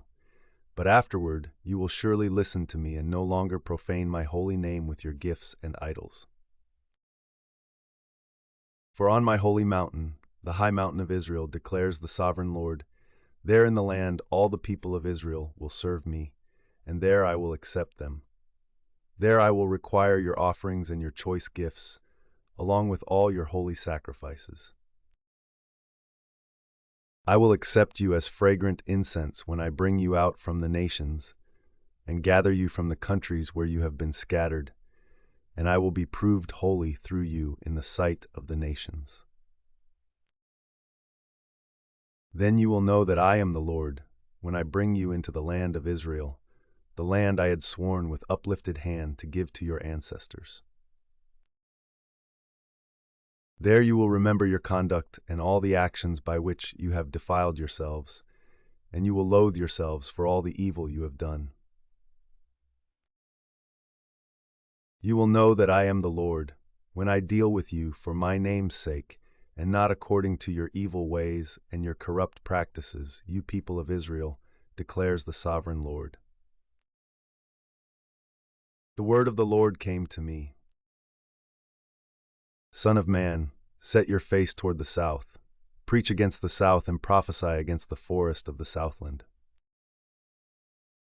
Say to the southern forest, hear the word of the Lord. This is what the sovereign Lord says. I am about to set fire to you, and it will consume all your trees, both green and dry. The blazing flame will not be quenched, and every face from south to north will be scorched by it. Everyone will see that I, the Lord, have kindled it. It will not be quenched. Then I said, Sovereign Lord, they are saying of me, isn't he just telling parables? The word of the Lord came to me. Son of man, set your face against Jerusalem and preach against the sanctuary. Prophesy against the land of Israel. And say to her, this is what the Lord says, I am against you. I will draw my sword from its sheath and cut off from you both the righteous and the wicked. Because I am going to cut off the righteous and the wicked, my sword will be unsheathed against everyone from south to north. Then all people will know that I, the Lord, have drawn my sword from its sheath. It will not return again. Therefore groan, Son of man, groan before them with broken heart and bitter grief. And when they ask you, why are you groaning? You shall say, because of the news that is coming. Every heart will melt with fear, and every hand go limp. Every spirit will become faint, and every leg will be wet with urine. It is coming.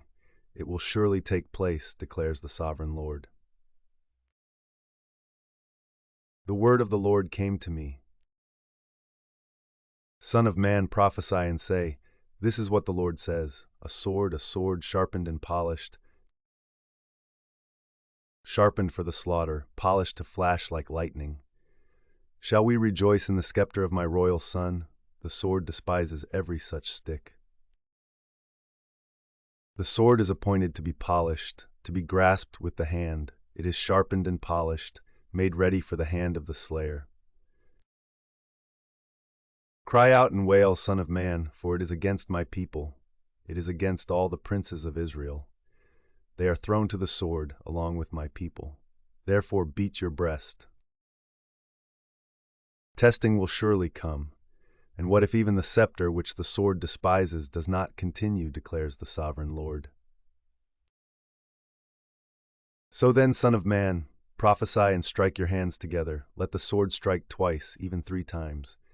It is a sword for slaughter. a sword for great slaughter, closing in on them from every side. So that hearts may melt with fear and the fallen be many, I have stationed the sword for slaughter at all their gates. Look, it is forged to strike like lightning, it is grasped for slaughter. Slash to the right, you sword, then to the left, wherever your blade is turned. I too will strike my hands together, and my wrath will subside. I, the Lord, have spoken. The word of the Lord came to me. Son of man, mark out 2 roads for the sword of the king of Babylon to take, both starting from the same country. Make a signpost where the road branches off to the city.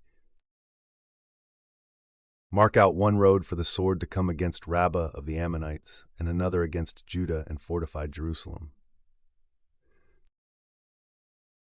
For the king of Babylon will stop at the fork in the road, at the junction of the 2 roads to seek an omen. He will cast lots with arrows. He will consult his idols. He will examine the liver. Into his right hand will come the lot for Jerusalem, where he is to set up battering rams, to give the command to slaughter, to sound the battle cry, to set battering rams against the gates, to build a ramp and to erect siege works. It will seem like a false omen to those who have sworn allegiance to him, but he will remind them of their guilt and take them captive. Therefore, this is what the sovereign Lord says. Because you people have brought to mind your guilt by your open rebellion, revealing your sins in all that you do, because you have done this, you will be taken captive. You profane and wicked prince of Israel, whose day has come, whose time of punishment has reached its climax. This is what the sovereign Lord says. Take off the turban, remove the crown. It will not be as it was. The lowly will be exalted, and the exalted will be brought low. A ruin, a ruin. I will make it a ruin. The crown will not be restored until he to whom it rightfully belongs shall come. To him I will give it. And you, son of man, prophesy and say, this is what the sovereign Lord says about the Ammonites and their insults. A sword, drawn for the slaughter, polished to consume and to flash like lightning. Despite false visions concerning you and lying divinations about you, it will be laid on the necks of the wicked who are to be slain, whose day has come, whose time of punishment has reached its climax. Let the sword return to its sheath. In the place where you were created, in the land of your ancestry, I will judge you. I will pour out my wrath on you and breathe out my fiery anger against you. I will deliver you into the hands of brutal men, men skilled in destruction. You will be fuel for the fire, your blood will be shed in your land, you will be remembered no more, for I, the Lord, have spoken. The word of the Lord came to me. Son of man, will you judge her? Will you judge this city of bloodshed? Then confront her with all her detestable practices. And say, this is what the sovereign Lord says. You city that brings on herself doom by shedding blood in her midst and defiles herself by making idols. You have become guilty because of the blood you have shed, and have become defiled by the idols you have made. You have brought your days to a close, and the end of your years has come. Therefore, I will make you an object of scorn to the nations, and a laughingstock to all the countries. Those who are near and those who are far away will mock you, you infamous city full of turmoil. See how each of the princes of Israel who are in you uses his power to shed blood. In you they have treated father and mother with contempt.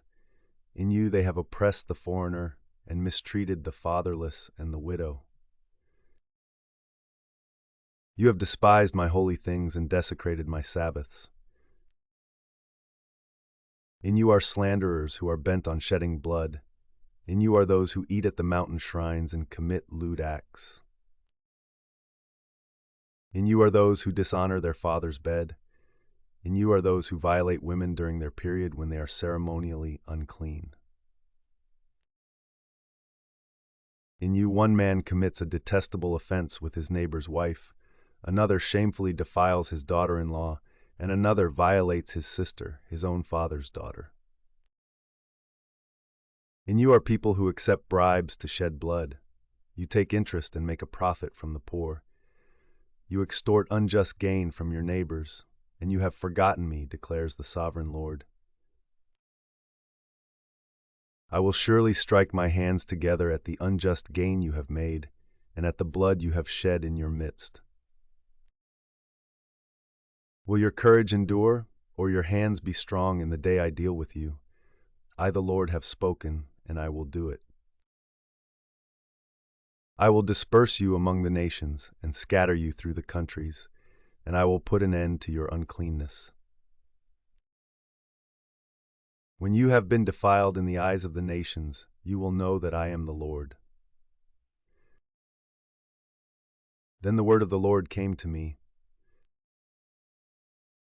Son of man, the people of Israel have become dross to me. All of them are the copper, tin, iron, and lead left inside a furnace. They are but the dross of silver. Therefore, this is what the sovereign Lord says. Because you have all become dross, I will gather you into Jerusalem. As silver, copper, iron, lead, and tin are gathered into a furnace to be melted with a fiery blast, so will I gather you in my anger and my wrath and put you inside the city and melt you. I will gather you, and I will blow on you with my fiery wrath, and you will be melted inside her. As silver is melted in a furnace, so you will be melted inside her, and you will know that I, the Lord, have poured out my wrath on you. Again the word of the Lord came to me. Son of man, say to the land, you are a land that has not been cleansed or rained on in the day of wrath. There is a conspiracy of her princes within her, like a roaring lion tearing its prey. They devour people, take treasures and precious things, and make many widows within her. Her priests do violence to my law and profane my holy things. They do not distinguish between the holy and the common. They teach that there is no difference between the unclean and the clean, and they shut their eyes to the keeping of my Sabbaths, so that I am profaned among them. Her officials within her are like wolves tearing their prey. They shed blood and kill people to make unjust gain. Her prophets whitewash these deeds for them by false visions and lying divinations. They say, "This is what the sovereign Lord says," when the Lord has not spoken. The people of the land practice extortion and commit robbery. They oppress the poor and needy and mistreat the foreigner, denying them justice. I looked for someone among them who would build up the wall and stand before me in the gap on behalf of the land, so I would not have to destroy it, but I found no one. So I will pour out my wrath on them and consume them with my fiery anger, bringing down on their own heads all they have done, declares the sovereign Lord. The word of the Lord came to me. Son of man, there were two women, daughters of the same mother. They became prostitutes in Egypt, engaging in prostitution from their youth. In that land, their breasts were fondled, and their virgin bosoms caressed. The older was named Oholah, and her sister was Oholibah. They were mine and gave birth to sons and daughters. Oholah is Samaria, and Oholibah is Jerusalem. Oholah engaged in prostitution while she was still mine, and she lusted after her lovers, the Assyrians, warriors, clothed in blue, governors and commanders, all of them handsome young men and mounted horsemen. She gave herself as a prostitute to all the elite of the Assyrians, and defiled herself with all the idols of everyone she lusted after. She did not give up the prostitution she began in Egypt, when during her youth men slept with her, caressed her virgin bosom, and poured out their lust on her. Therefore I delivered her into the hands of her lovers, the Assyrians, for whom she lusted. They stripped her naked, took away her sons and daughters, and killed her with the sword. She became a byword among women, and punishment was inflicted on her. Her sister Oholibah saw this, yet in her lust and prostitution she was more depraved than her sister. She too lusted after the Assyrians, governors and commanders, warriors in full dress, mounted horsemen, all handsome young men. I saw that she too defiled herself. Both of them went the same way. But she carried her prostitution still further. She saw men portrayed on a wall, figures of Chaldeans portrayed in red, with belts around their waists and flowing turbans on their heads. All of them looked like Babylonian chariot officers, natives of Chaldea. As soon as she saw them, she lusted after them and sent messengers to them in Chaldea. Then the Babylonians came to her, to the bed of love, and in their lust they defiled her. After she had been defiled by them, she turned away from them in disgust. When she carried on her prostitution openly and exposed her naked body, I turned away from her in disgust, just as I had turned away from her sister. Yet she became more and more promiscuous as she recalled the days of her youth, when she was a prostitute in Egypt. There she lusted after her lovers, whose genitals were like those of donkeys, and whose emission was like that of horses. So you longed for the lewdness of your youth, when in Egypt your bosom was caressed and your young breasts fondled. Therefore, Oholibah, this is what the Sovereign Lord says: I will stir up your lovers against you, those you turned away from in disgust, and I will bring them against you from every side. The Babylonians and all the Chaldeans, the men of Pekod and Shoa and Koa, and all the Assyrians with them, handsome young men, all of them governors and commanders, chariot officers and men of high rank, all mounted on horses. They will come against you with weapons, chariots and wagons, and with a throng of people.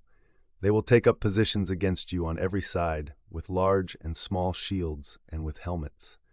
I will turn you over to them for punishment, and they will punish you according to their standards. I will direct my jealous anger against you, and they will deal with you in fury. They will cut off your noses and your ears, and those of you who are left will fall by the sword. They will take away your sons and daughters, and those of you who are left will be consumed by fire. They will also strip you of your clothes and take your fine jewelry. So I will put a stop to the lewdness and prostitution you began in Egypt. You will not look on these things with longing or remember Egypt anymore. For this is what the Sovereign Lord says: I am about to deliver you into the hands of those you hate, to those you turned away from in disgust. They will deal with you in hatred and take away everything you have worked for. They will leave you stark naked, and the shame of your prostitution will be exposed. Your lewdness and promiscuity have brought this on you, because you lusted after the nations and defiled yourself with their idols. You have gone the way of your sister, so I will put her cup into your hand. This is what the Sovereign Lord says: you will drink your sister's cup, a cup large and deep. It will bring scorn and derision, for it holds so much. You will be filled with drunkenness and sorrow, the cup of ruin and desolation, the cup of your sister Samaria.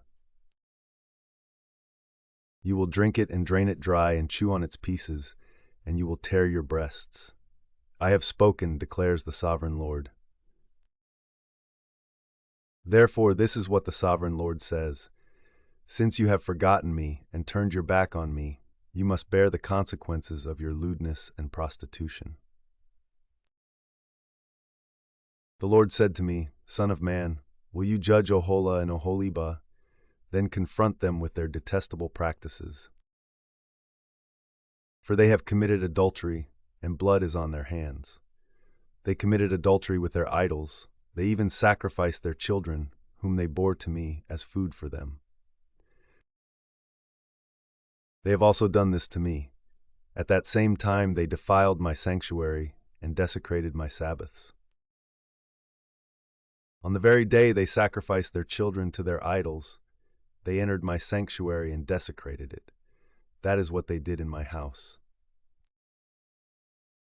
They even sent messengers for men who came from far away, and when they arrived, you bathed yourself for them, applied eye makeup, and put on your jewelry. You sat on an elegant couch, with a table spread before it, on which you had placed the incense and olive oil that belonged to me. The noise of a carefree crowd was around her. Drunkards were brought from the desert along with men from the rabble, and they put bracelets on the wrists of the woman and her sister, and beautiful crowns on their heads. Then I said about the one worn out by adultery, now let them use her as a prostitute, for that is all she is. And they slept with her. As men sleep with a prostitute, so they slept with those lewd women, Oholah and Oholibah. But righteous judges will sentence them to the punishment of women who commit adultery and shed blood, because they are adulterous, and blood is on their hands. This is what the Sovereign Lord says: bring a mob against them and give them over to terror and plunder. The mob will stone them and cut them down with their swords. They will kill their sons and daughters and burn down their houses. So I will put an end to lewdness in the land, that all women may take warning and not imitate you. You will suffer the penalty for your lewdness and bear the consequences of your sins of idolatry. Then you will know that I am the Sovereign Lord. In the 9th year, in the 10th month, on the 10th day, the word of the Lord came to me. Son of man, record this date, this very date, because the king of Babylon has laid siege to Jerusalem this very day. Tell this rebellious people a parable and say to them, this is what the Sovereign Lord says: put on the cooking pot, put it on, and pour water into it. Put into it the pieces of meat, all the choice pieces, the leg and the shoulder. Fill it with the best of these bones. Take the pick of the flock. Pile wood beneath it for the bones. Bring it to a boil and cook the bones in it. For this is what the Sovereign Lord says: woe to the city of bloodshed, to the pot now encrusted, whose deposit will not go away. Take the meat out piece by piece, in whatever order it comes. For the blood she shed is in her midst. She poured it on the bare rock. She did not pour it on the ground, where the dust would cover it. To stir up wrath and take revenge, I put her blood on the bare rock, so that it would not be covered. Therefore, this is what the Sovereign Lord says: woe to the city of bloodshed! I too will pile the wood high. So heap on the wood and kindle the fire. Cook the meat well, mixing in the spices, and let the bones be charred. Then set the empty pot on the coals till it becomes hot and its copper glows, so that its impurities may be melted and its deposit burned away. It has frustrated all efforts. Its heavy deposit has not been removed, not even by fire. Now your impurity is lewdness. Because I tried to cleanse you, but you would not be cleansed from your impurity, you will not be clean again until my wrath against you has subsided. I, the Lord, have spoken. The time has come for me to act. I will not hold back. I will not have pity, nor will I relent. You will be judged according to your conduct and your actions, declares the Sovereign Lord. The word of the Lord came to me. Son of man, with one blow I am about to take away from you the delight of your eyes, yet do not lament or weep or shed any tears. Groan quietly, do not mourn for the dead. Keep your turban fastened and your sandals on your feet. Do not cover your mustache and beard or eat the customary food of mourners. So I spoke to the people in the morning, and in the evening my wife died. The next morning I did as I had been commanded. Then the people asked me, "Won't you tell us what these things have to do with us? Why are you acting like this?" So I said to them, "The word of the Lord came to me. Say to the people of Israel, this is what the sovereign Lord says. I am about to desecrate my sanctuary, the stronghold in which you take pride, the delight of your eyes, the object of your affection. The sons and daughters you left behind will fall by the sword. And you will do as I have done. You will not cover your mustache and beard or eat the customary food of mourners. You will keep your turbans on your heads and your sandals on your feet. You will not mourn or weep, but will waste away because of your sins and groan among yourselves. Ezekiel will be assigned to you. You will do just as he has done. When this happens, you will know that I am the sovereign Lord. And you, son of man, on the day I take away their stronghold, their joy and glory, the delight of their eyes, their heart's desire, and their sons and daughters as well. On that day a fugitive will come to tell you the news. At that time your mouth will be opened. You will speak with him and will no longer be silent. So you will be assigned to them, and they will know that I am the Lord. The word of the Lord came to me. Son of man, set your face against the Ammonites and prophesy against them. Say to them, hear the word of the sovereign Lord. This is what the sovereign Lord says. Because you said, "Aha," over my sanctuary when it was desecrated, and over the land of Israel when it was laid waste, and over the people of Judah when they went into exile, therefore I am going to give you to the people of the east as a possession. They will set up their camps and pitch their tents among you. They will eat your fruit and drink your milk. I will turn Rabbah into a pasture for camels and Ammon into a resting place for sheep. Then you will know that I am the Lord.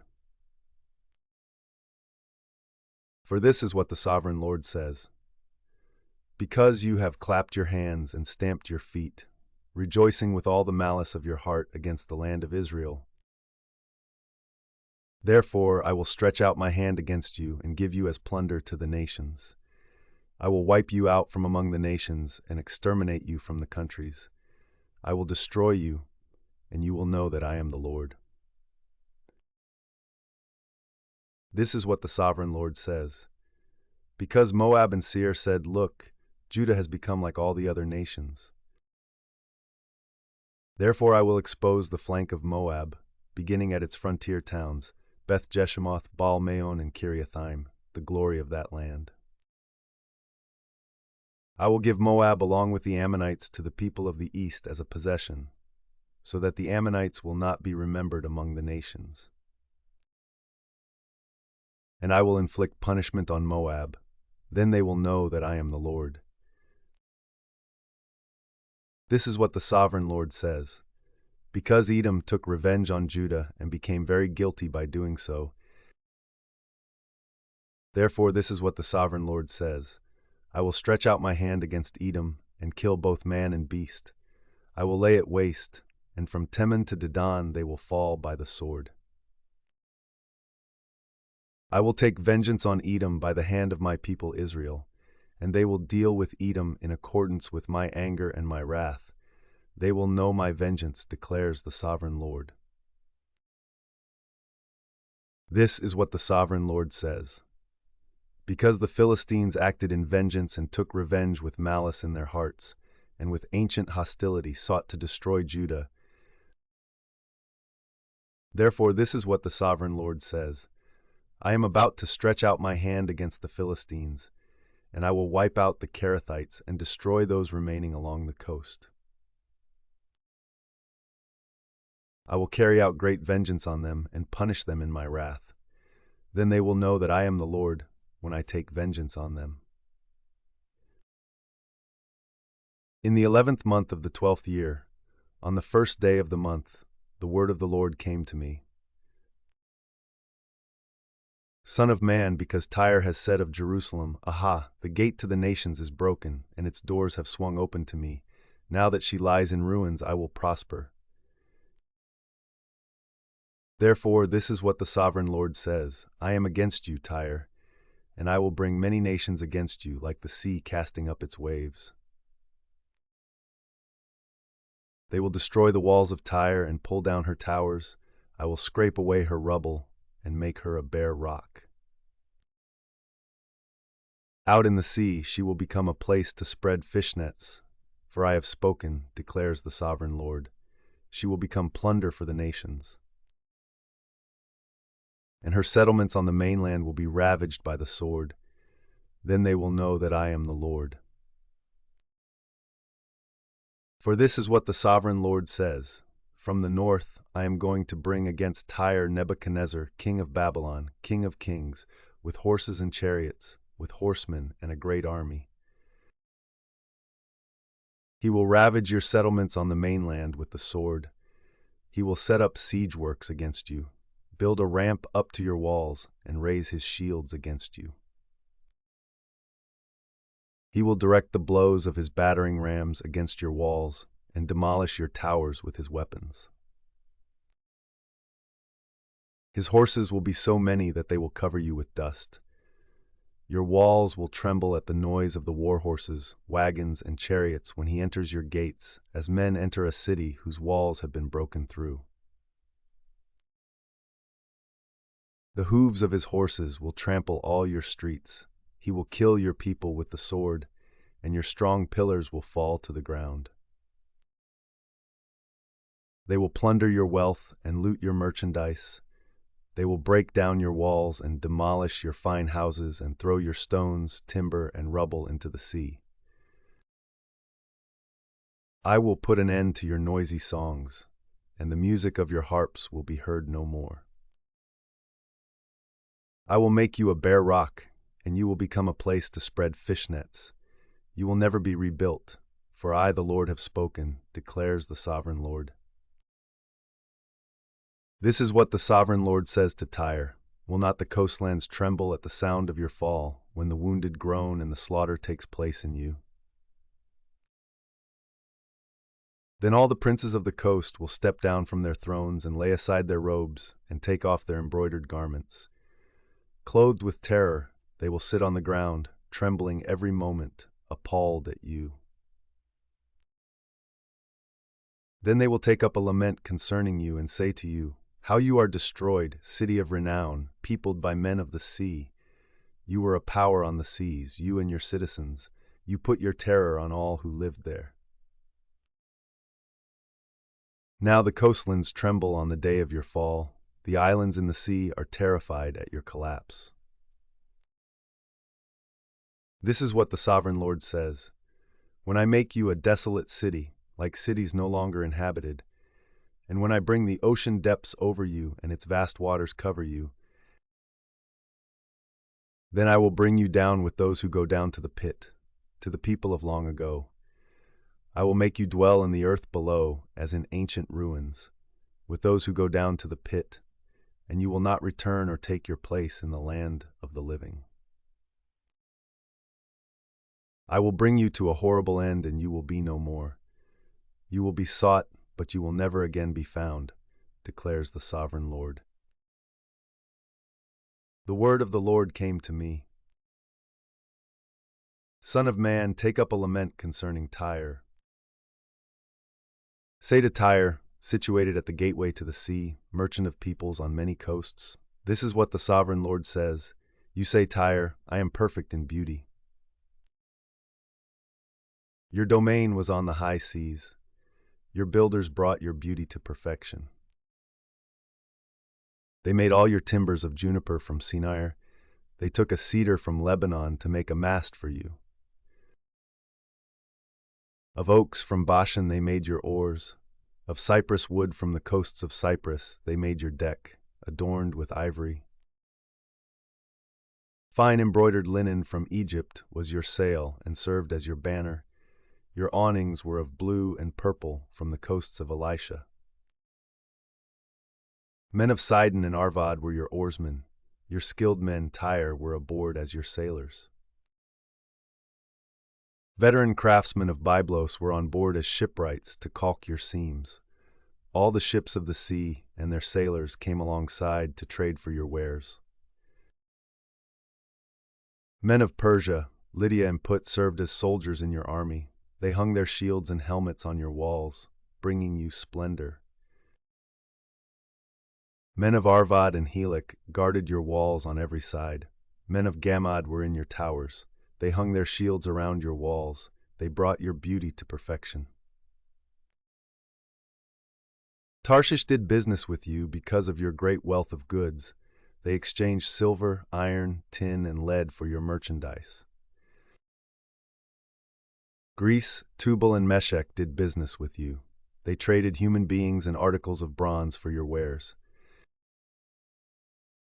Men of Beth Togarmah exchanged chariot horses, cavalry horses, and mules for your merchandise.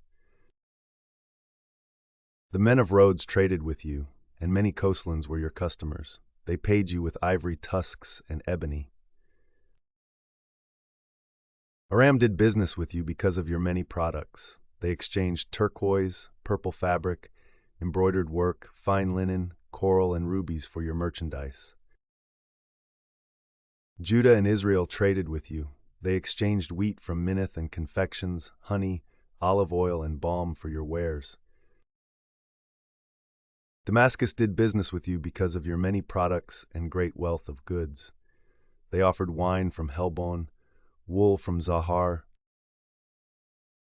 and casks of wine from Izal in exchange for your wares, wrought iron, cassia, and calamus. Dedan traded in saddle blankets with you.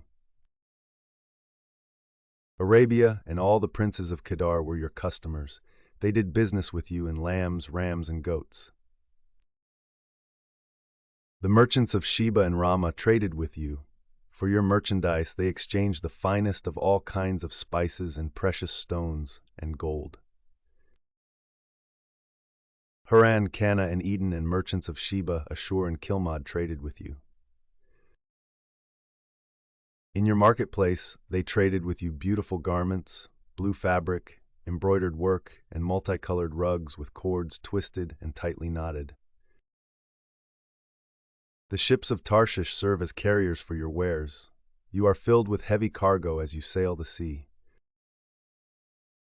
Your oarsmen take you out to the high seas, but the east wind will break you to pieces far out at sea. Your wealth, merchandise and wares, your mariners, sailors and shipwrights, your merchants and all your soldiers, and everyone else on board will sink into the heart of the sea on the day of your shipwreck. The shorelands will quake when your sailors cry out.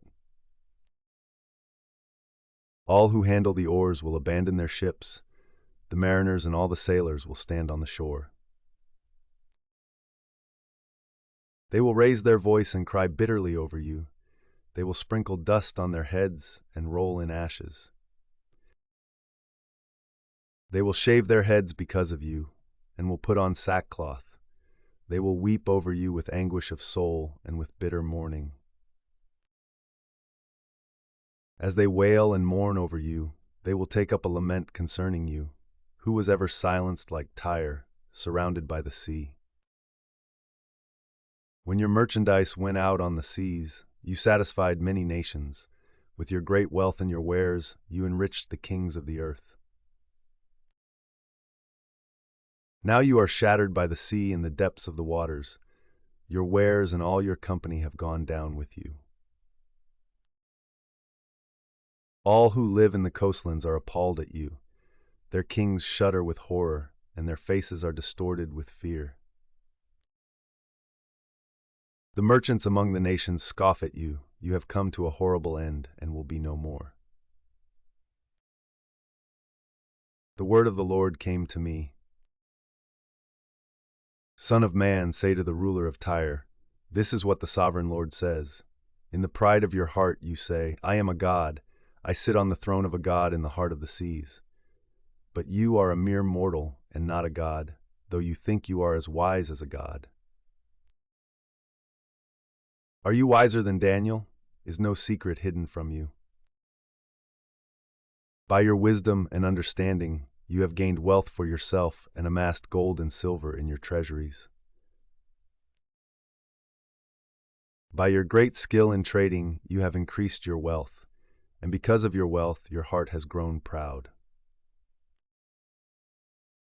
Therefore, this is what the Sovereign Lord says. Because you think you are wise as a god, I am going to bring foreigners against you, the most ruthless of nations.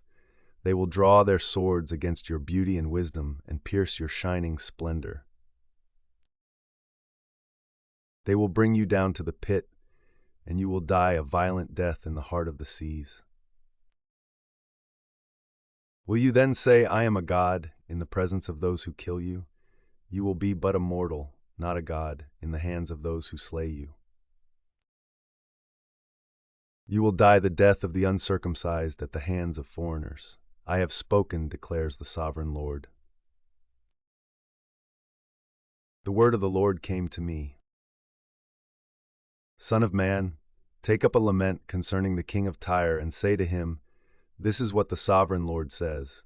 You were the seal of perfection, full of wisdom and perfect in beauty. You were in Eden, the garden of God. Every precious stone adorned you: carnelian, chrysolite and emerald, topaz, onyx and jasper, lapis lazuli, turquoise and beryl. Your settings and mountings were made of gold. On the day you were created, they were prepared. You were anointed as a guardian cherub, for so I ordained you. You were on the holy mount of God. You walked among the fiery stones. You were blameless in your ways from the day you were created, till wickedness was found in you. Through your widespread trade you were filled with violence, and you sinned. So I drove you in disgrace from the mount of God, and I expelled you, guardian cherub, from among the fiery stones. Your heart became proud on account of your beauty, and you corrupted your wisdom because of your splendor. So I threw you to the earth. I made a spectacle of you before kings. By your many sins and dishonest trade, you have desecrated your sanctuaries. So I made a fire come out from you, and it consumed you, and I reduced you to ashes on the ground in the sight of all who were watching. All the nations who knew you are appalled at you. You have come to a horrible end and will be no more. The word of the Lord came to me. Son of man, set your face against Sidon, prophesy against her, and say, This is what the Sovereign Lord says. I am against you, Sidon, and among you I will display my glory. You will know that I am the Lord, when I inflict punishment on you, and within you am proved to be holy.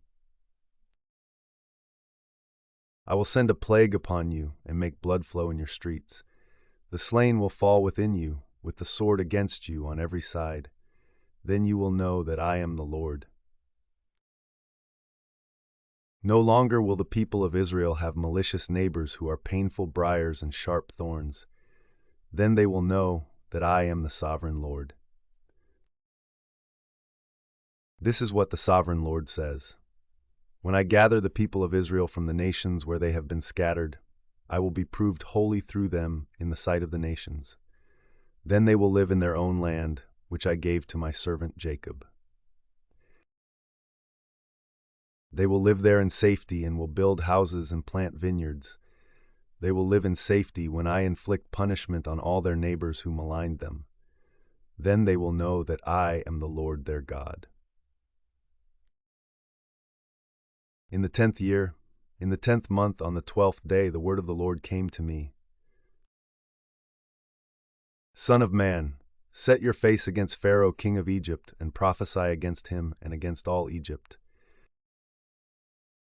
Speak to him and say, This is what the Sovereign Lord says. I am against you, Pharaoh, king of Egypt, you great monster lying among your streams. You say, The Nile belongs to me, I made it for myself. But I will put hooks in your jaws and make the fish of your streams stick to your scales. I will pull you out from among your streams, with all the fish sticking to your scales. I will leave you in the desert, you and all the fish of your streams. You will fall on the open field and not be gathered or picked up. I will give you as food to the beasts of the earth and the birds of the sky. Then all who live in Egypt will know that I am the Lord. You have been a staff of reed for the people of Israel. When they grasped you with their hands, you splintered and you tore open their shoulders. When they leaned on you, you broke and their backs were wrenched. Therefore, this is what the sovereign Lord says: I will bring a sword against you and kill both man and beast. Egypt will become a desolate wasteland. Then they will know that I am the Lord. Because you said, the Nile is mine, I made it. Therefore I am against you and against your streams, and I will make the land of Egypt a ruin and a desolate waste from Migdol to Aswan, as far as the border of Cush. The foot of neither man nor beast will pass through it. No one will live there for 40 years. I will make the land of Egypt desolate among devastated lands, and her cities will lie desolate 40 years among ruined cities. And I will disperse the Egyptians among the nations and scatter them through the countries. Yet this is what the sovereign Lord says: at the end of 40 years I will gather the Egyptians from the nations where they were scattered. I will bring them back from captivity and return them to Upper Egypt, the land of their ancestry. There they will be a lowly kingdom. It will be the lowliest of kingdoms and will never again exalt itself above the other nations. I will make it so weak that it will never again rule over the nations. Egypt will no longer be a source of confidence for the people of Israel, but will be a reminder of their sin in turning to her for help. Then they will know that I am the sovereign Lord. In the 27th year, in the first month, on the first day, the word of the Lord came to me. Son of man, Nebuchadnezzar, king of Babylon, drove his army in a hard campaign against Tyre. Every head was rubbed bare and every shoulder made raw. Yet he and his army got no reward from the campaign he led against Tyre. Therefore, this is what the sovereign Lord says: I am going to give Egypt to Nebuchadnezzar, king of Babylon, and he will carry off its wealth. He will loot and plunder the land as pay for his army. I have given him Egypt as a reward for his efforts, because he and his army did it for me, declares the sovereign Lord. On that day I will make a horn grow for the Israelites, and I will open your mouth among them. Then they will know that I am the Lord. The word of the Lord came to me. Son of man, prophesy and say, this is what the sovereign Lord says. Wail and say, alas for that day. For the day is near, the day of the Lord is near, a day of clouds, a time of doom for the nations. A sword will come against Egypt, and anguish will come upon Cush. When the slain fall in Egypt, her wealth will be carried away and her foundations torn down. Cush and Libya, Lydia and all Arabia, Cub and the people of the covenant land will fall by the sword along with Egypt. This is what the Lord says: the allies of Egypt will fall and her proud strength will fail. From Migdol to Aswan they will fall by the sword within her, declares the sovereign Lord. They will be desolate among desolate lands, and their cities will lie among ruined cities. Then they will know that I am the Lord, when I set fire to Egypt and all her helpers are crushed. On that day messengers will go out from me in ships to frighten Cush out of her complacency. Anguish will take hold of them on the day of Egypt's doom, for it is sure to come. This is what the sovereign Lord says: I will put an end to the hordes of Egypt by the hand of Nebuchadnezzar, king of Babylon. He and his army, the most ruthless of nations, will be brought in to destroy the land. They will draw their swords against Egypt and fill the land with the slain. I will dry up the waters of the Nile and sell the land to an evil nation. By the hand of foreigners I will lay waste the land and everything in it. I, the Lord, have spoken. This is what the sovereign Lord says. I will destroy the idols and put an end to the images in Memphis. No longer will there be a prince in Egypt, and I will spread fear throughout the land. I will lay waste Upper Egypt, set fire to Zoan, and inflict punishment on Thebes. I will pour out my wrath on Pelusium, the stronghold of Egypt, and wipe out the hordes of Thebes. I will set fire to Egypt, Pelusium will writhe in agony, Thebes will be taken by storm, Memphis will be in constant distress. The young men of Heliopolis and Bubastis will fall by the sword, and the cities themselves will go into captivity.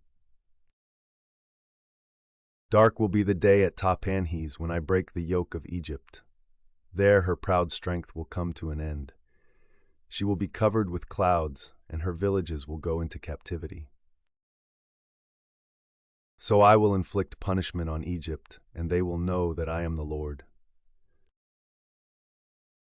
In the 11th year, in the first month on the 7th day, the word of the Lord came to me.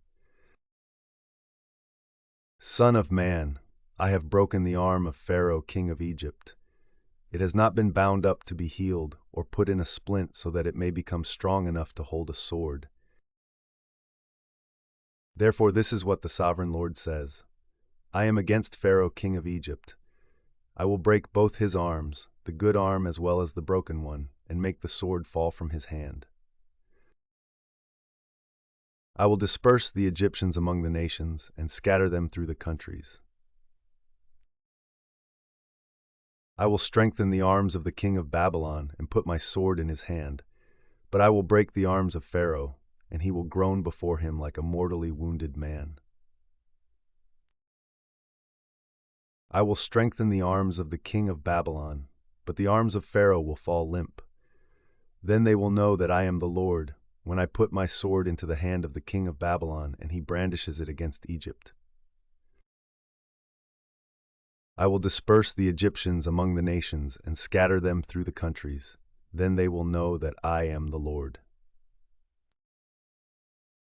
In the 11th year, in the 3rd month on the 1st day, the word of the Lord came to me. Son of man, say to Pharaoh, king of Egypt, and to his hordes, who can be compared with you in majesty? Consider Assyria, once a cedar in Lebanon with beautiful branches overshadowing the forest. It towered on high, its top above the thick foliage. The waters nourished it. Deep springs made it grow tall. Their streams flowed all around its base and sent their channels to all the trees of the field. So it towered higher than all the trees of the field. Its boughs increased, and its branches grew long, spreading because of abundant waters. All the birds of the sky nested in its boughs, all the animals of the wild gave birth under its branches, all the great nations lived in its shade. It was majestic in beauty, with its spreading boughs, for its roots went down to abundant waters. The cedars in the garden of God could not rival it, nor could the junipers equal its boughs, nor could the plane trees compare with its branches. No tree in the garden of God could match its beauty. I made it beautiful with abundant branches, the envy of all the trees of Eden in the garden of God. Therefore this is what the sovereign Lord says. Because the great cedar towered over the thick foliage, and because it was proud of its height, I gave it into the hands of the ruler of the nations, for him to deal with according to its wickedness. I cast it aside, and the most ruthless of foreign nations cut it down and left it. Its boughs fell on the mountains and in all the valleys. Its branches lay broken in all the ravines of the land. All the nations of the earth came out from under its shade and left it. All the birds settled on the fallen tree, and all the wild animals lived among its branches. Therefore no other trees by the waters are ever to tower proudly on high, lifting their tops above the thick foliage. No other trees so well watered are ever to reach such a height. They are all destined for death, for the earth below, among mortals who go down to the realm of the dead. This is what the Sovereign Lord says. On the day it was brought down to the realm of the dead, I covered the deep springs with mourning for it. I held back its streams, and its abundant waters were restrained. Because of it I clothed Lebanon with gloom, and all the trees of the field withered away. I made the nations tremble at the sound of its fall when I brought it down to the realm of the dead to be with those who go down to the pit. Then all the trees of Eden, the choicest and best of Lebanon, the well-watered trees, were consoled in the earth below. They too, like the great cedar, had gone down to the realm of the dead, to those killed by the sword, along with the armed men who lived in its shade among the nations. Which of the trees of Eden can be compared with you in splendor and majesty? Yet you too will be brought down with the trees of Eden to the earth below. You will lie among the uncircumcised with those killed by the sword. This is Pharaoh and all his hordes, declares the Sovereign Lord. In the 12th year, in the 12th month, on the first day, the word of the Lord came to me. Son of man, take up a lament concerning Pharaoh, king of Egypt, and say to him, You are like a lion among the nations. You are like a monster in the seas, thrashing about in your streams, churning the water with your feet and muddying the streams. This is what the Sovereign Lord says. With a great throng of people I will cast my net over you, and they will haul you up in my net. I will throw you on the land and hurl you on the open field. I will let all the birds of the sky settle on you, and all the animals of the wild gorge themselves on you. I will spread your flesh on the mountains, and fill the valleys with your remains. I will drench the land with your flowing blood, all the way to the mountains, and the ravines will be filled with your flesh.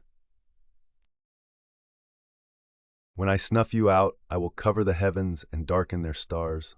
I will cover the sun with a cloud, and the moon will not give its light. All the shining lights in the heavens I will darken over you. I will bring darkness over your land, declares the Sovereign Lord. I will trouble the hearts of many peoples when I bring about your destruction among the nations, among lands you have not known. I will cause many peoples to be appalled at you, and their kings will shudder with horror because of you when I brandish my sword before them. On the day of your downfall, each of them will tremble every moment for his life. For this is what the Sovereign Lord says. The sword of the king of Babylon will come against you. I will cause your hordes to fall by the swords of mighty men, the most ruthless of all nations. They will shatter the pride of Egypt, and all her hordes will be overthrown. I will destroy all her cattle from beside abundant waters, no longer to be stirred by the foot of man or muddied by the hooves of cattle. Then I will let her waters settle and make her streams flow like oil, declares the Sovereign Lord. When I make Egypt desolate and strip the land of everything in it, when I strike down all who live there, then they will know that I am the Lord. This is the lament they will chant for her. The daughters of the nations will chant it. For Egypt and all her hordes they will chant it, declares the Sovereign Lord. In the 12th year, on the 15th day of the month, the word of the Lord came to me. Son of man, wail for the hordes of Egypt and consign to the earth below both her and the daughters of mighty nations, along with those who go down to the pit. Say to them, Are you more favored than others? go down and be laid among the uncircumcised. They will fall among those killed by the sword. The sword is drawn, let her be dragged off with all her hordes. From within the realm of the dead, the mighty leaders will say of Egypt and her allies, they have come down and they lie with the uncircumcised, with those killed by the sword. Assyria is there with her whole army. She is surrounded by the graves of all her slain, all who have fallen by the sword. Their graves are in the depths of the pit, and her army lies around her grave. All who had spread terror in the land of the living are slain, fallen by the sword. Elam is there, with all her hordes around her grave. All of them are slain, fallen by the sword. All who had spread terror in the land of the living went down uncircumcised to the earth below. They bear their shame with those who go down to the pit. A bed is made for her among the slain, with all her hordes around her grave. All of them are uncircumcised, killed by the sword. Because their terror had spread in the land of the living, they bear their shame with those who go down to the pit. They are laid among the slain. Meshech and Tubal are there, with all their hordes around their graves. All of them are uncircumcised, killed by the sword, because they spread their terror in the land of the living. But they do not lie with the fallen warriors of old, who went down to the realm of the dead with their weapons of war, their swords placed under their heads and their shields resting on their bones, though these warriors also had terrorized the land of the living. You too, Pharaoh, will be broken and will lie among the uncircumcised with those killed by the sword. Edom is there, her kings and all her princes. Despite their power, they are laid with those killed by the sword. They lie with the uncircumcised, with those who go down to the pit. All the princes of the north and all the Sidonians are there. They went down with the slain in disgrace, despite the terror caused by their power. They lie uncircumcised with those killed by the sword and bear their shame with those who go down to the pit. Pharaoh, he and all his army, will see them, and he will be consoled for all his hordes that were killed by the sword, declares the sovereign Lord. Although I had him spread terror in the land of the living, Pharaoh and all his hordes will be laid among the uncircumcised, with those killed by the sword, declares the sovereign Lord. The word of the Lord came to me. Son of man, speak to your people and say to them, when I bring the sword against a land, and the people of the land choose one of their men, and make him their watchman, and he sees the sword coming against the land, and blows the trumpet to warn the people, then if anyone hears the trumpet but does not heed the warning, and the sword comes and takes their life, their blood will be on their own head. Since they heard the sound of the trumpet but did not heed the warning, their blood will be on their own head. If they had heeded the warning, they would have saved themselves.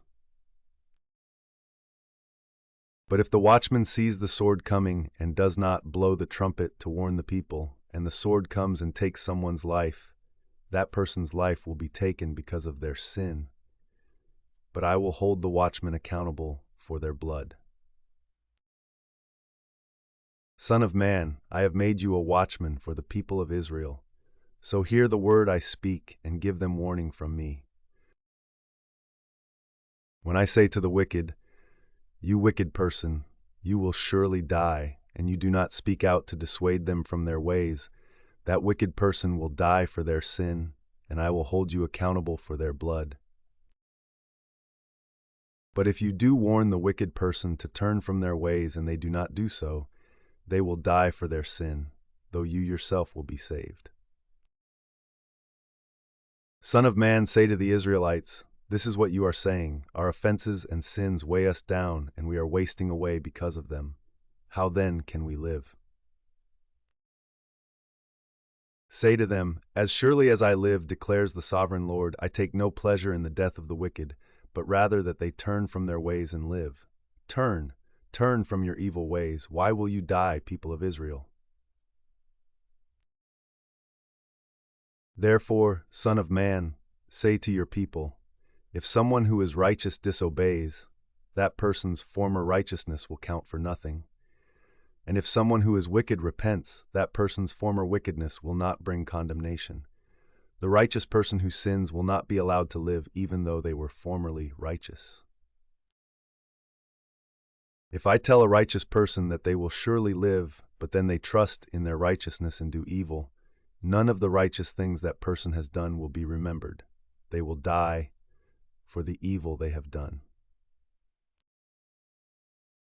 And if I say to a wicked person, you will surely die, but they then turn away from their sin and do what is just and right,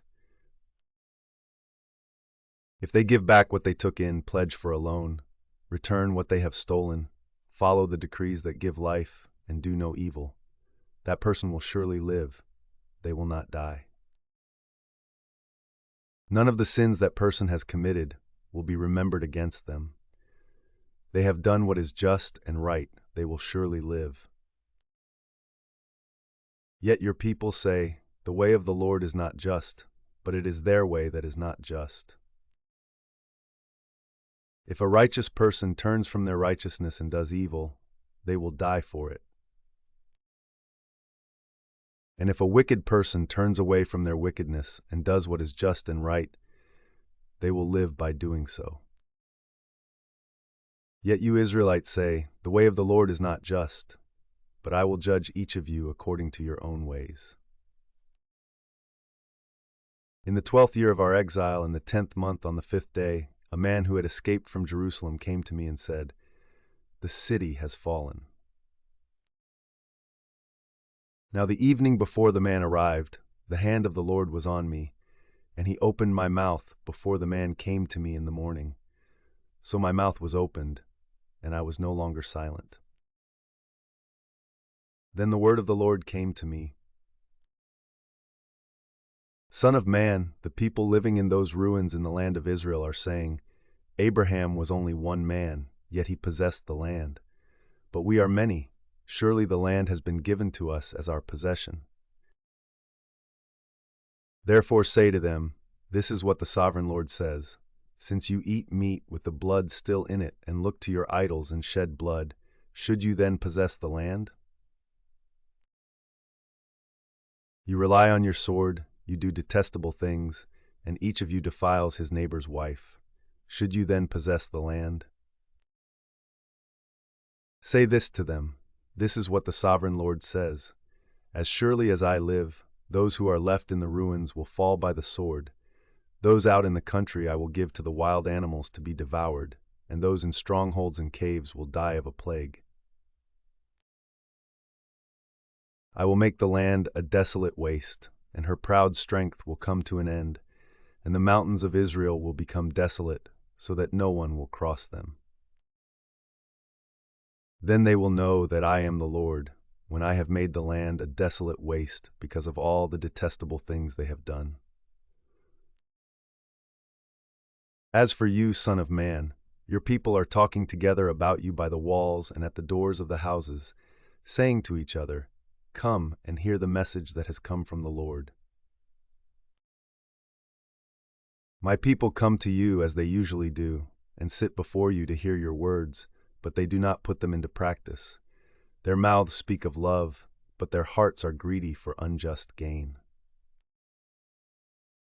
Indeed, to them you are nothing more than one who sings love songs with a beautiful voice and plays an instrument well, for they hear your words but do not put them into practice.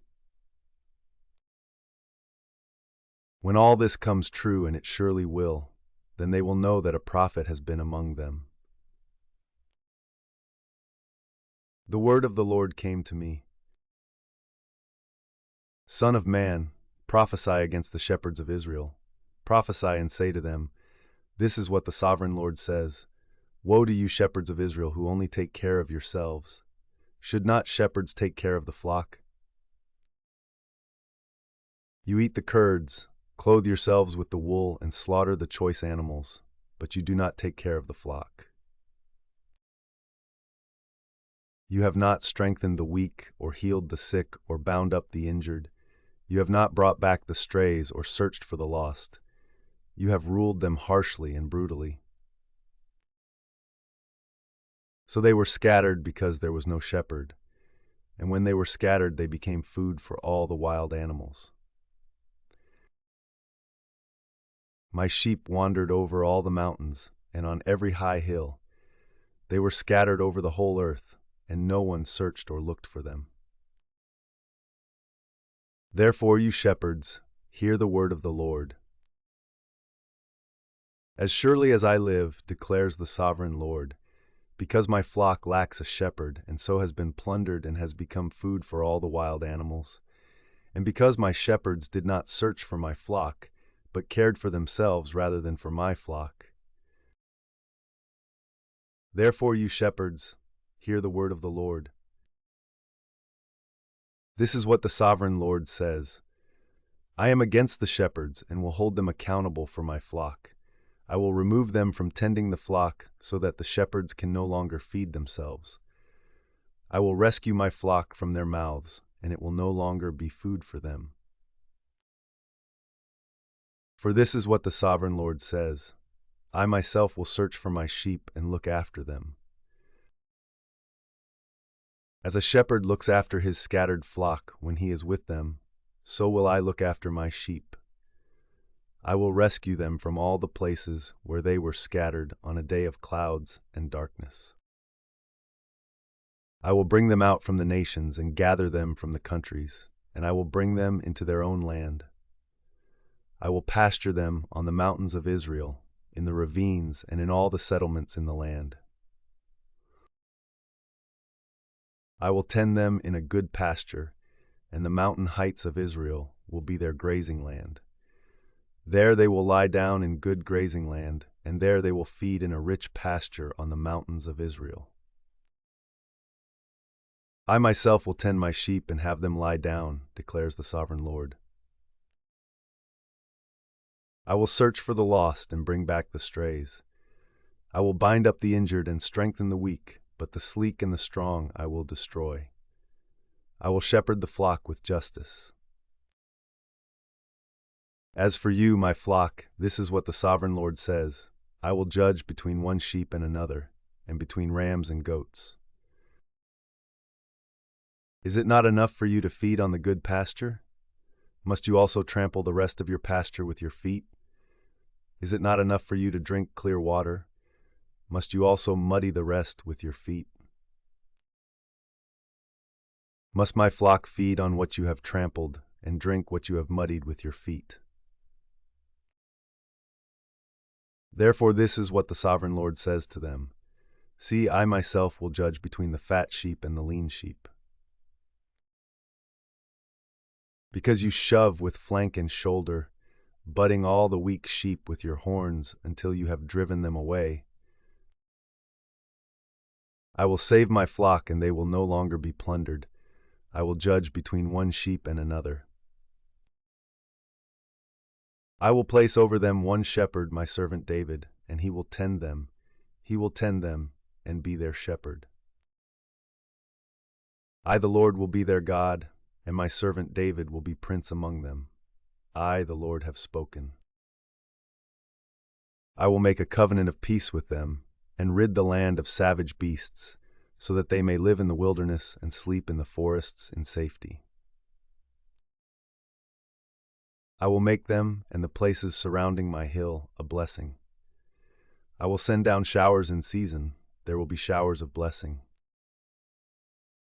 The trees will yield their fruit and the ground will yield its crops. The people will be secure in their land. They will know that I am the Lord, when I break the bars of their yoke and rescue them from the hands of those who enslave them. They will no longer be plundered by the nations, nor will wild animals devour them. They will live in safety, and no one will make them afraid. I will provide for them a land renowned for its crops, and they will no longer be victims of famine in the land, or bear the scorn of the nations. Then they will know that I, the Lord their God, am with them, and that they, the Israelites, are my people, declares the sovereign Lord. You are my sheep, the sheep of my pasture, and I am your God, declares the sovereign Lord. The word of the Lord came to me. Son of man, set your face against Mount Seir, prophesy against it, and say, This is what the sovereign Lord says, I am against you, Mount Seir, and I will stretch out my hand against you and make you a desolate waste. I will turn your towns into ruins, and you will be desolate.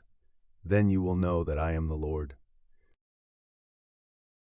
Because you harbored an ancient hostility and delivered the Israelites over to the sword at the time of their calamity, the time their punishment reached its climax. Therefore, as surely as I live, declares the sovereign Lord, I will give you over to bloodshed, and it will pursue you. Since you did not hate bloodshed, bloodshed will pursue you. I will make Mount Seir a desolate waste, and cut off from it all who come and go. I will fill your mountains with the slain. Those killed by the sword will fall on your hills and in your valleys and in all your ravines. I will make you desolate forever. Your towns will not be inhabited. Then you will know that I am the Lord. Because you have said, These two nations and countries will be ours, and we will take possession of them, even though I, the Lord, was there. Therefore, as surely as I live, declares the sovereign Lord, I will treat you in accordance with the anger and jealousy you showed in your hatred of them, and I will make myself known among them when I judge you. Then you will know that I, the Lord, have heard all the contemptible things you have said against the mountains of Israel. You said, They have been laid waste and have been given over to us to devour. You boasted against me and spoke against me without restraint, and I heard it. This is what the sovereign Lord says, While the whole earth rejoices, I will make you desolate. Because you rejoiced when the inheritance of Israel became desolate, that is how I will treat you. You will be desolate, Mount Seir, you and all of Edom. Then they will know that I am the Lord. Son of man, prophesy to the mountains of Israel and say, Mountains of Israel, hear the word of the Lord. This is what the sovereign Lord says. The enemy said of you, Aha, the ancient heights have become our possession. Therefore prophesy and say, This is what the sovereign Lord says. Because they ravaged and crushed you from every side, so that you became the possession of the rest of the nations, and the object of people's malicious talk and slander. Therefore, mountains of Israel, hear the word of the sovereign Lord. This is what the sovereign Lord says to the mountains and hills, to the ravines and valleys, to the desolate ruins and the deserted towns that have been plundered and ridiculed by the rest of the nations around you.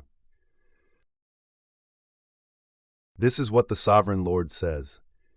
In my burning zeal I have spoken against the rest of the nations and against all Edom, for with glee and with malice in their hearts they made my land their own possession, so that they might plunder its pasture land. Therefore prophesy concerning the land of Israel, and say to the mountains and hills, to the ravines and valleys, This is what the sovereign Lord says. I speak in my jealous wrath because you have suffered the scorn of the nations. Therefore this is what the sovereign Lord says. I swear with uplifted hand that the nations around you will also suffer scorn. But you, mountains of Israel, will produce branches and fruit for my people Israel, for they will soon come home. I am concerned for you and will look on you with favor. You will be plowed and sown, and I will cause many people to live on you, yes, all of Israel. The towns will be inhabited and the ruins rebuilt. I will increase the number of people and animals living on you, and they will be fruitful and become numerous. I will settle people on you as in the past, and will make you prosper more than before. Then you will know that I am the Lord. I will cause people, my people Israel, to live on you. They will possess you, and you will be their inheritance. You will never again deprive them of their children. This is what the sovereign Lord says, because some say to you, you devour people and deprive your nation of its children. Therefore you will no longer devour people or make your nation childless, declares the sovereign Lord. No longer will I make you hear the taunts of the nations, and no longer will you suffer the scorn of the peoples, or cause your nation to fall, declares the sovereign Lord. Again the word of the Lord came to me. Son of man, when the people of Israel were living in their own land, they defiled it by their conduct and their actions. Their conduct was like a woman's monthly uncleanness in my sight. So I poured out my wrath on them because they had shed blood in the land, and because they had defiled it with their idols. I dispersed them among the nations, and they were scattered through the countries. I judged them according to their conduct and their actions. And wherever they went among the nations, they profaned my holy name, for it was said of them, these are the Lord's people, and yet they had to leave his land. I had concern for my holy name, which the people of Israel profaned among the nations where they had gone. Therefore say to the Israelites, this is what the sovereign Lord says, it is not for your sake, people of Israel, that I am going to do these things, but for the sake of my holy name, which you have profaned among the nations where you have gone. I will show the holiness of my great name, which has been profaned among the nations, the name you have profaned among them. Then the nations will know that I am the Lord, declares the sovereign Lord, when I am proved holy through you before their eyes. For I will take you out of the nations. I will gather you from all the countries and bring you back into your own land. I will sprinkle clean water on you, and you will be clean. I will cleanse you from all your impurities and from all your idols. I will give you a new heart and put a new spirit in you. I will remove from you your heart of stone and give you a heart of flesh. And I will put my spirit in you and move you to follow my decrees and be careful to keep my laws. Then you will live in the land I gave your ancestors. You will be my people, and I will be your God. I will save you from all your uncleanness. I will call for the grain and make it plentiful, and will not bring famine upon you. I will increase the fruit of the trees and the crops of the field, so that you will no longer suffer disgrace among the nations because of famine. Then you will remember your evil ways and wicked deeds, and you will loathe yourselves for your sins and detestable practices. I want you to know that I am not doing this for your sake, declares the sovereign Lord. Be ashamed and disgraced for your conduct, people of Israel. This is what the sovereign Lord says. On the day I cleanse you from all your sins, I will resettle your towns, and the ruins will be rebuilt. The desolate land will be cultivated instead of lying desolate in the sight of all who pass through it. They will say, this land that was laid waste has become like the Garden of Eden. The cities that were lying in ruins, desolate and destroyed, are now fortified and inhabited. Then the nations around you that remain will know that I, the Lord, have rebuilt what was destroyed and have replanted what was desolate. I, the Lord, have spoken, and I will do it. This is what the sovereign Lord says. Once again I will yield to Israel's plea and do this for them. I will make their people as numerous as sheep, as numerous as the flocks for offerings at Jerusalem during her appointed festivals. So will the ruined cities be filled with flocks of people. Then they will know that I am the Lord. The hand of the Lord was on me, and he brought me out by the Spirit of the Lord, and set me in the middle of a valley. It was full of bones. He led me back and forth among them, and I saw a great many bones on the floor of the valley, bones that were very dry. He asked me, "Son of man, can these bones live?" I said, "Sovereign Lord, you alone know." Then he said to me, "Prophesy to these bones and say to them, dry bones, hear the word of the Lord. This is what the Sovereign Lord says to these bones. I will make breath enter you, and you will come to life. I will attach tendons to you and make flesh come upon you and cover you with skin. I will put breath in you, and you will come to life. Then you will know that I am the Lord." So I prophesied as I was commanded, and as I was prophesying there was a noise, a rattling sound, and the bones came together, bone to bone.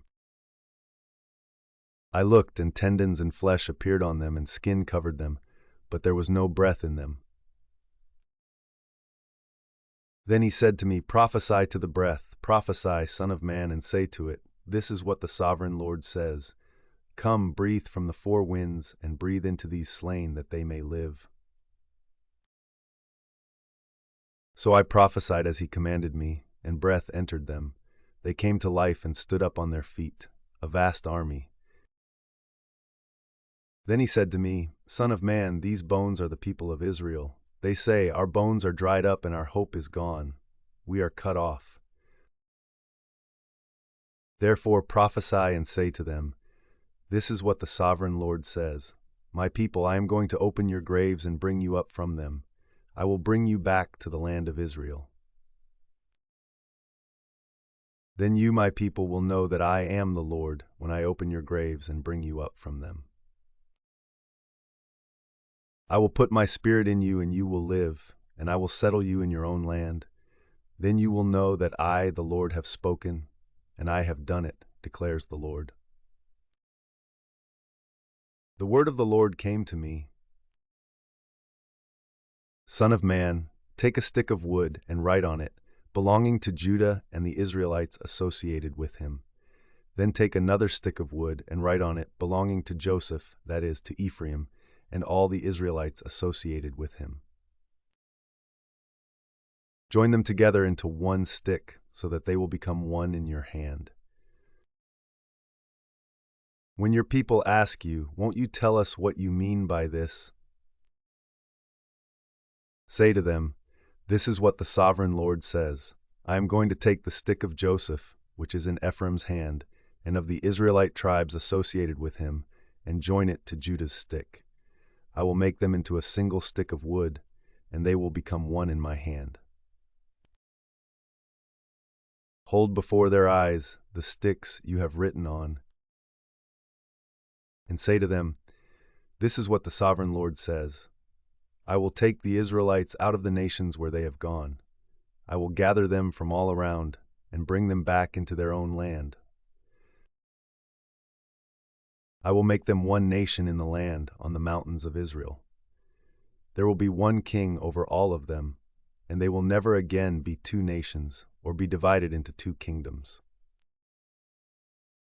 They will no longer defile themselves with their idols and vile images or with any of their offenses, for I will save them from all their sinful backsliding, and I will cleanse them. They will be my people, and I will be their God. My servant David will be king over them, and they will all have one shepherd. They will follow my laws and be careful to keep my decrees. They will live in the land I gave to my servant Jacob, the land where your ancestors lived. They and their children and their children's children will live there forever, and David, my servant, will be their prince forever. I will make a covenant of peace with them. It will be an everlasting covenant.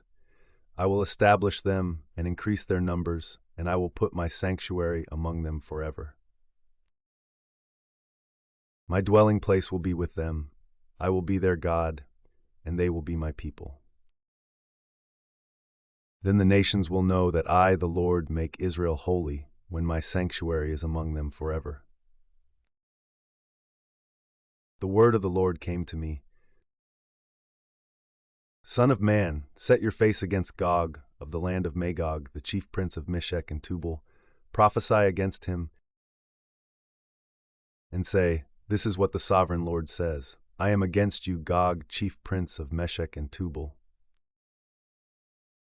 I will turn you around, put hooks in your jaws, and bring you out with your whole army, your horses, your horsemen fully armed, and a great horde with large and small shields, all of them brandishing their swords.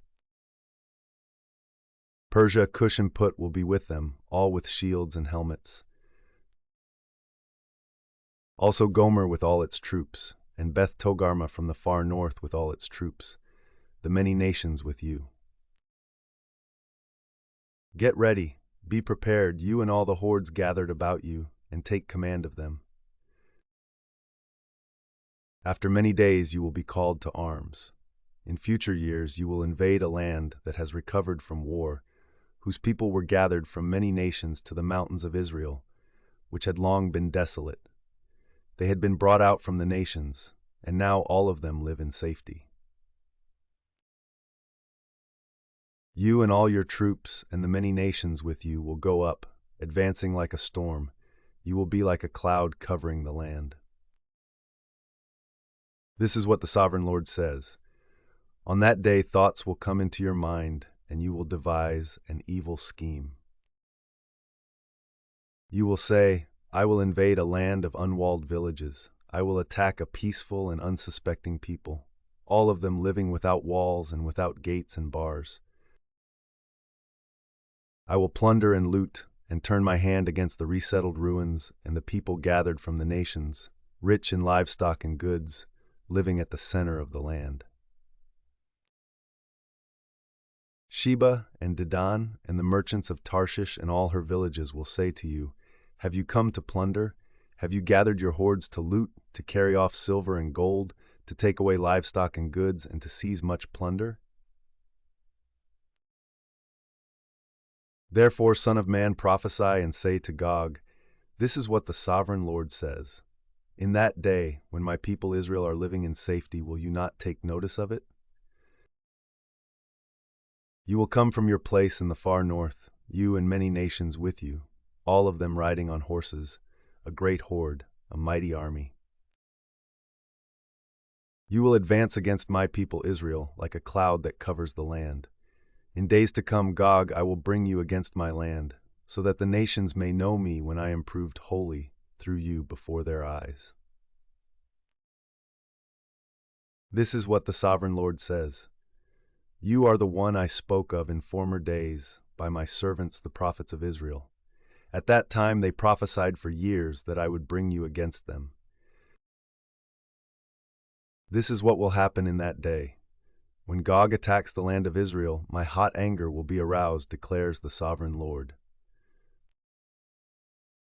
In my zeal and fiery wrath I declare that at that time there shall be a great earthquake in the land of Israel. The fish in the sea, the birds in the sky, the beasts of the field, every creature that moves along the ground, and all the people on the face of the earth will tremble at my presence.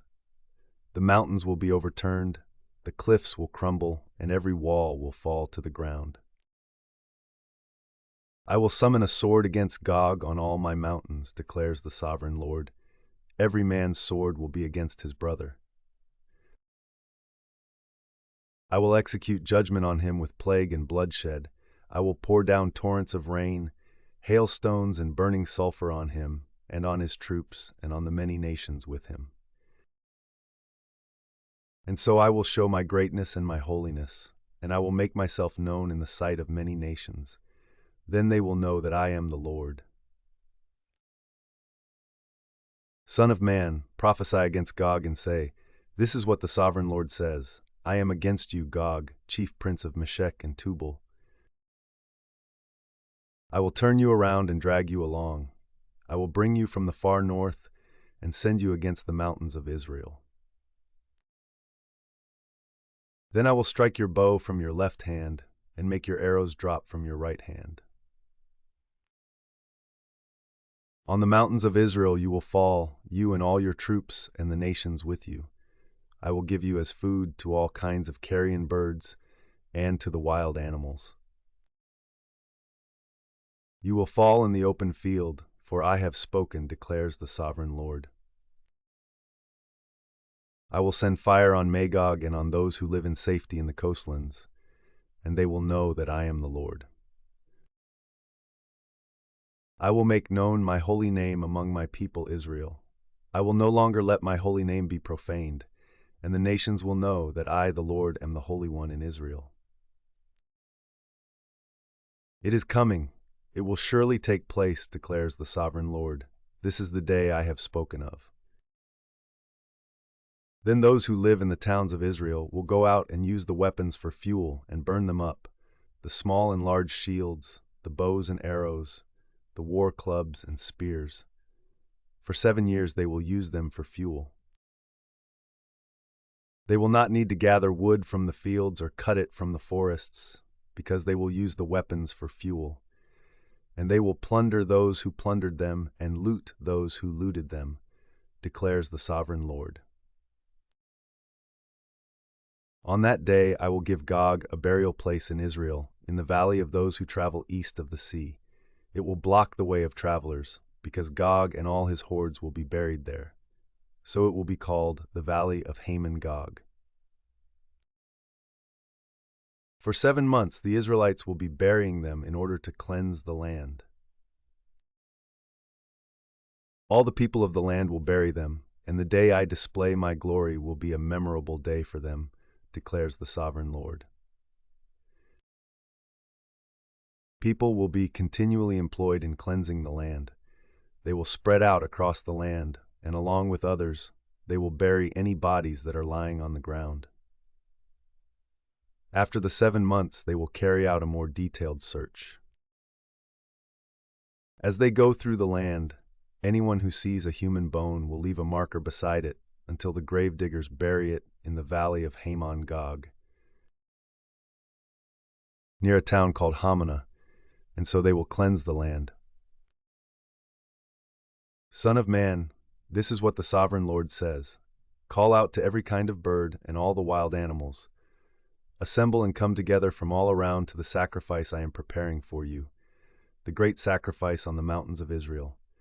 There you will eat flesh and drink blood. You will eat the flesh of mighty men and drink the blood of the princes of the earth, as if they were rams and lambs, goats and bulls, all of them fattened animals from Bashan. At the sacrifice I am preparing for you, you will eat fat till you are glutted and drink blood till you are drunk. At my table you will eat your fill of horses and riders, mighty men and soldiers of every kind, declares the sovereign Lord. I will display my glory among the nations, and all the nations will see the punishment I inflict and the hand I lay on them. From that day forward the people of Israel will know that I am the Lord their God. And the nations will know that the people of Israel went into exile for their sin, because they were unfaithful to me. So I hid my face from them and handed them over to their enemies, and they all fell by the sword. I dealt with them according to their uncleanness and their offenses, and I hid my face from them. Therefore this is what the sovereign Lord says. I will now restore the fortunes of Jacob, and will have compassion on all the people of Israel, and I will be zealous for my holy name. They will forget their shame and all the unfaithfulness they showed toward me when they lived in safety in their land, with no one to make them afraid.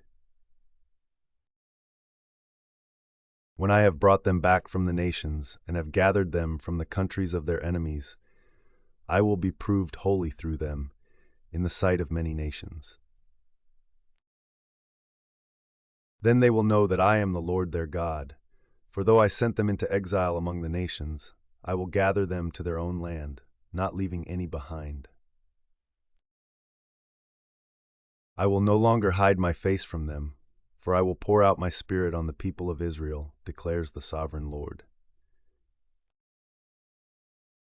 In the 25th year of our exile, at the beginning of the year, on the 10th of the month, in the 14th year after the fall of the city, on that very day the hand of the Lord was on me, and he took me there. In visions of God, he took me to the land of Israel and set me on a very high mountain, on whose south side were some buildings that looked like a city. He took me there, and I saw a man whose appearance was like bronze. He was standing in the gateway with a linen cord and a measuring rod in his hand.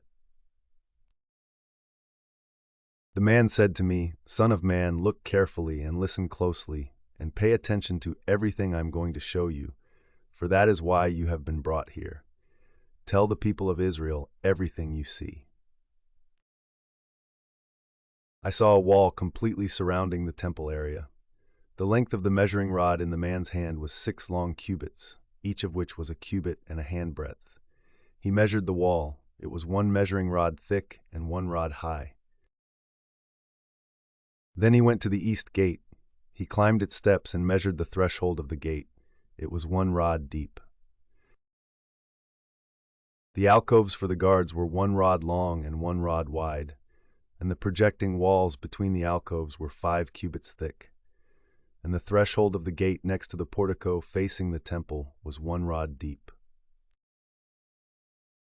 Then he measured the portico of the gateway. It was 8 cubits deep, and its jambs were 2 cubits thick. The portico of the gateway faced the temple. Inside the east gate were 3 alcoves on each side. The 3 had the same measurements, and the faces of the projecting walls on each side had the same measurements. Then he measured the width of the entrance of the gateway. It was 10 cubits, and its length was 13 cubits. In front of each alcove was a wall 1 cubit high, and the alcoves were 6 cubits square. Then he measured the gateway from the top of the rear wall of one alcove to the top of the opposite one. The distance was 25 cubits from one parapet opening to the opposite one. He measured along the faces of the projecting walls all around the inside of the gateway, 60 cubits. The measurement was up to the portico facing the courtyard. The distance from the entrance of the gateway to the far end of its portico was 50 cubits. The alcoves and the projecting walls inside the gateway were surmounted by narrow parapet openings all around, as was the portico. The openings all around faced inward. The faces of the projecting walls were decorated with palm trees. Then he brought me into the outer court. There I saw some rooms and a pavement that had been constructed all around the court. There were 30 rooms along the pavement. It abutted the sides of the gateways and was as wide as they were long. This was the lower pavement. Then he measured the distance from the inside of the lower gateway to the outside of the inner court.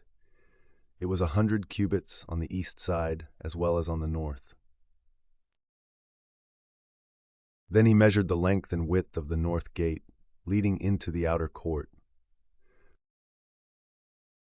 Its alcoves, 3 on each side, its projecting walls and its portico had the same measurements as those of the first gateway. It was 50 cubits long and 25 cubits wide. Its openings, its portico, and its palm tree decorations had the same measurements as those of the gate facing east. 7 steps led up to it, with its portico opposite them. There was a gate to the inner court facing the north gate, just as there was on the east. He measured from one gate to the opposite one. It was 100 cubits. Then he led me to the south side, and I saw the south gate. He measured its jambs and its portico, and they had the same measurements as the others. The gateway and its portico had narrow openings all around, like the openings of the others. It was 50 cubits long and 25 cubits wide. 7 steps led up to it, with its portico opposite them. It had palm tree decorations on the faces of the projecting walls on each side. The inner court also had a gate facing south, And he measured from this gate to the outer gate on the south side. It was 100 cubits. Then he brought me into the inner court through the south gate, and he measured the south gate. It had the same measurements as the others. Its alcoves, its projecting walls, and its portico had the same measurements as the others. The gateway and its portico had openings all around. It was 50 cubits long and 25 cubits wide. The porticos of the gateways around the inner court were 25 cubits wide and 5 cubits deep. Its portico faced the outer court, palm trees decorated its jambs, and 8 steps led up to it. Then he brought me to the inner court on the east side, and he measured the gateway. It had the same measurements as the others. Its alcoves, its projecting walls, and its portico had the same measurements as the others. The gateway and its portico had openings all around. It was 50 cubits long and 25 cubits wide. Its portico faced the outer court, palm trees decorated the jambs on either side, and 8 steps led up to it. Then he brought me to the north gate and measured it. It had the same measurements as the others, as did its alcoves, its projecting walls, and its portico, and it had openings all around. It was 50 cubits long and 25 cubits wide. Its portico faced the outer court, palm trees decorated the jambs on either side, and 8 steps led up to it. A room with a doorway was by the portico in each of the inner gateways, where the burnt offerings were washed. In the portico of the gateway were 2 tables on each side, on which the burnt offerings, sin offerings, and guilt offerings were slaughtered.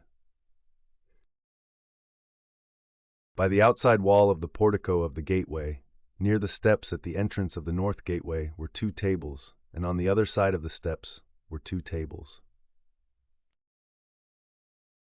So there were 4 tables on one side of the gateway and 4 on the other, 8 tables in all, on which the sacrifices were slaughtered. There were also 4 tables of dressed stone for the burnt offerings, each a cubit and a half long, a cubit and a half wide, and a cubit high. On them were placed the utensils for slaughtering the burnt offerings and the other sacrifices. And double-pronged hooks, each a handbreadth long, were attached to the wall all around. The tables were for the flesh of the offerings. Outside the inner gate, within the inner court, were 2 rooms, one at the side of the north gate and facing south, and another at the side of the south gate and facing north. He said to me, "The room facing south is for the priests who guard the temple, and the room facing north is for the priests who guard the altar. These are the sons of Zadok, who are the only Levites who may draw near to the Lord to minister before him." Then he measured the court. It was square, 100 cubits long and 100 cubits wide, and the altar was in front of the temple. He brought me to the portico of the temple and measured the jambs of the portico. They were 5 cubits wide on either side. The width of the entrance was 14 cubits, and its projecting walls were 3 cubits wide on either side. The portico was 20 cubits wide and 12 cubits from front to back. It was reached by a flight of stairs, and there were pillars on each side of the jambs. Then the man brought me to the main hall and measured the jambs. The width of the jambs was 6 cubits on each side. The entrance was 10 cubits wide, and the projecting walls on each side of it were 5 cubits wide. He also measured the main hall. It was 40 cubits long and 20 cubits wide. Then he went into the inner sanctuary and measured the jambs of the entrance. Each was 2 cubits wide. The entrance was 6 cubits wide, and the projecting walls on each side of it were 7 cubits wide. And he measured the length of the inner sanctuary. It was 20 cubits, and its width was 20 cubits across the end of the main hall. He said to me, "This is the most holy place." Then he measured the wall of the temple. It was 6 cubits thick, and each side room around the temple was 4 cubits wide. The side rooms were on 3 levels, one above another, 30 on each level. There were ledges all around the wall of the temple to serve as supports for the side rooms, so that the supports were not inserted into the wall of the temple. The side rooms all around the temple were wider at each successive level. The structure surrounding the temple was built in ascending stages, so that the rooms widened as one went upward. A stairway went up from the lowest floor to the top floor through the middle floor. I saw that the temple had a raised base all around it, forming the foundation of the side rooms. It was the length of the rod, 6 long cubits. The outer wall of the side rooms was 5 cubits thick. The open area between the side rooms of the temple and the priests' rooms was 20 cubits wide all around the temple.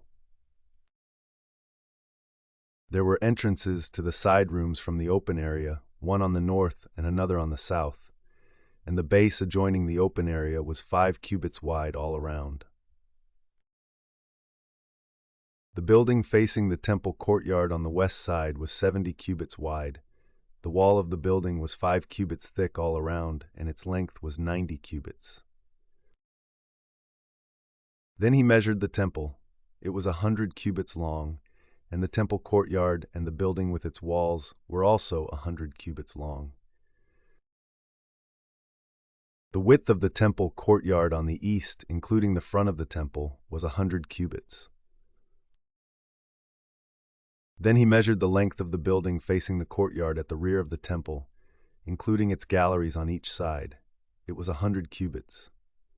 The main hall, the inner sanctuary, and the portico facing the court, as well as the thresholds and the narrow windows and galleries around the 3 of them, everything beyond and including the threshold was covered with wood. The floor, the wall up to the windows, and the windows were covered. In the space above the outside of the entrance to the inner sanctuary, and on the walls at regular intervals, all around the inner and outer sanctuary, were carved cherubim and palm trees. Palm trees alternated with cherubim. Each cherub had 2 faces. The face of a human being toward the palm tree on one side, and the face of a lion toward the palm tree on the other. They were carved all around the whole temple. From the floor to the area above the entrance, cherubim and palm trees were carved on the wall of the main hall. The main hall had a rectangular door frame, and the one at the front of the most holy place was similar. There was a wooden altar 3 cubits high and 2 cubits square. Its corners, its base, and its sides were of wood. The man said to me, "This is the table that is before the Lord." Both the main hall and the most holy place had double doors. Each door had 2 leaves, 2 hinged leaves for each door. And on the doors of the main hall were carved cherubim and palm trees, like those carved on the walls, and there was a wooden overhang on the front of the portico. On the side walls of the portico were narrow windows with palm trees carved on each side. The side rooms of the temple also had overhangs.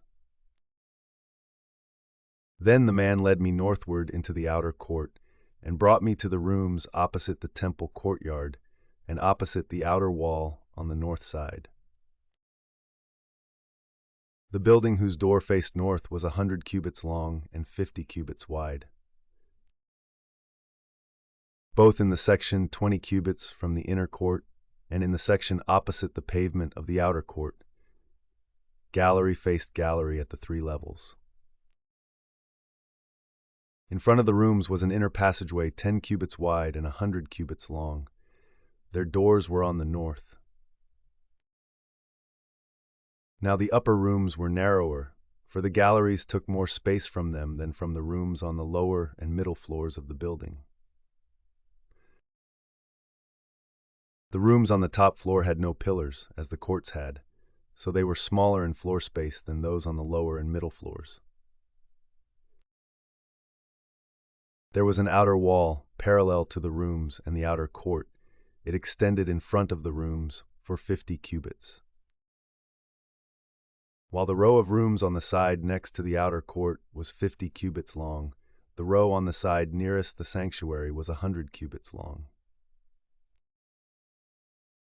The lower rooms had an entrance on the east side as one enters them from the outer court. On the south side, along the length of the wall of the outer court, adjoining the temple courtyard and opposite the outer wall, were rooms with a passageway in front of them. These were like the rooms on the north. They had the same length and width with similar exits and dimensions. Similar to the doorways on the north were the doorways of the rooms on the south. There was a doorway at the beginning of the passageway that was parallel to the corresponding wall extending eastward, by which one enters the rooms. Then he said to me, "The north and south rooms facing the temple courtyard are the priests' rooms, where the priests who approach the Lord will eat the most holy offerings. There they will put the most holy offerings, the grain offerings, the sin offerings, and the guilt offerings, for the place is holy. Once the priests enter the holy precincts, they are not to go into the outer court until they leave behind the garments in which they minister, for these are holy. They are to put on other clothes before they go near the places that are for the people." When he had finished measuring what was inside the temple area, he led me out by the east gate and measured the area all around. He measured the east side with the measuring rod. It was 500 cubits. He measured the north side. It was 500 cubits by the measuring rod. He measured the south side. It was 500 cubits by the measuring rod. Then he turned to the west side and measured. It was 500 cubits by the measuring rod. So he measured the area on all four sides. It had a wall around it, 500 cubits long and 500 cubits wide, to separate the holy from the common. Then the man brought me to the gate facing east. And I saw the glory of the God of Israel coming from the east. His voice was like the roar of rushing waters, and the land was radiant with his glory. The vision I saw was like the vision I had seen when he came to destroy the city, and like the visions I had seen by the Kebar River, and I fell face down. The glory of the Lord entered the temple through the gate facing east. Then the Spirit lifted me up and brought me into the inner court, and the glory of the Lord filled the temple. While the man was standing beside me, I heard someone speaking to me from inside the temple. He said, "Son of man, this is the place of my throne and the place for the soles of my feet. This is where I will live among the Israelites forever. The people of Israel will never again defile my holy name, neither they nor their kings, by their prostitution and the funeral offerings for their kings at their death. When they placed their threshold next to my threshold and their doorposts beside my doorposts, with only a wall between me and them, they defiled my holy name by their detestable practices. So I destroyed them in my anger. Now let them put away from me their prostitution and the funeral offerings for their kings, and I will live among them forever." Son of man, describe the temple to the people of Israel, that they may be ashamed of their sins. Let them consider its perfection. And if they are ashamed of all they have done, make known to them the design of the temple, its arrangement, its exits and entrances, its whole design and all its regulations and laws. Write these down before them so that they may be faithful to its design and follow all its regulations. This is the law of the temple. All the surrounding area on top of the mountain will be most holy. Such is the law of the temple. These are the measurements of the altar in long cubits, that cubit being a cubit and a handbreadth. Its gutter is a cubit deep and a cubit wide, with a rim of 1 span around the edge. And this is the height of the altar. From the gutter on the ground up to the lower ledge that goes around the altar, it is 2 cubits high, and the ledge is a cubit wide. From this lower ledge to the upper ledge that goes around the altar, it is 4 cubits high, and that ledge is also a cubit wide. Above that, the altar hearth is 4 cubits high, and 4 horns project upward from the hearth. The altar hearth is square, 12 cubits long and 12 cubits wide. The upper ledge also is square, 14 cubits long and 14 cubits wide. All around the altar is a gutter of 1 cubit with a rim of half a cubit. The steps of the altar face east. Then he said to me, Son of man, this is what the sovereign Lord says. These will be the regulations for sacrificing burnt offerings and splashing blood against the altar when it is built. You are to give a young bull as a sin offering to the Levitical priests of the family of Zadok, who come near to minister before me, declares the sovereign Lord. You are to take some of its blood and put it on the 4 horns of the altar, and on the 4 corners of the upper ledge, and all around the rim, and so purify the altar and make atonement for it. You are to take the bull for the sin offering and burn it in the designated part of the temple area outside the sanctuary. On the 2nd day you are to offer a male goat without defect for a sin offering, and the altar is to be purified as it was purified with the bull. When you have finished purifying it, you are to offer a young bull and a ram from the flock, both without defect. You are to offer them before the Lord, and the priests are to sprinkle salt on them and sacrifice them as a burnt offering to the Lord. For 7 days you are to provide a male goat daily for a sin offering. You are also to provide a young bull and a ram from the flock, both without defect. For 7 days they are to make atonement for the altar and cleanse it. Thus they will dedicate it.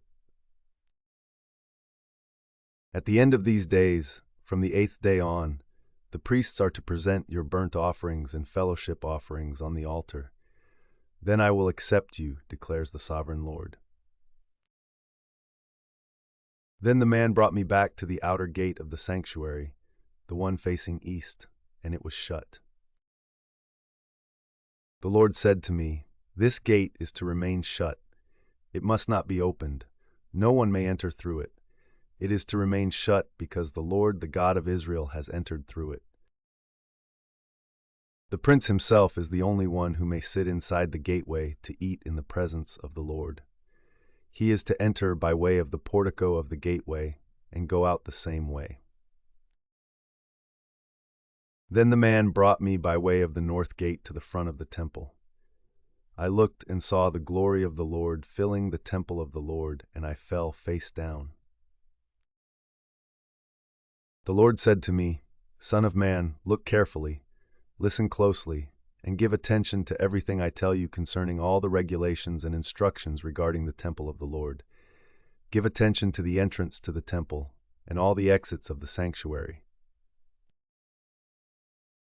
Say to rebellious Israel, This is what the sovereign Lord says. Enough of your detestable practices, people of Israel. In addition to all your other detestable practices, you brought foreigners uncircumcised in heart and flesh into my sanctuary, desecrating my temple while you offered me food, fat, and blood, and you broke my covenant.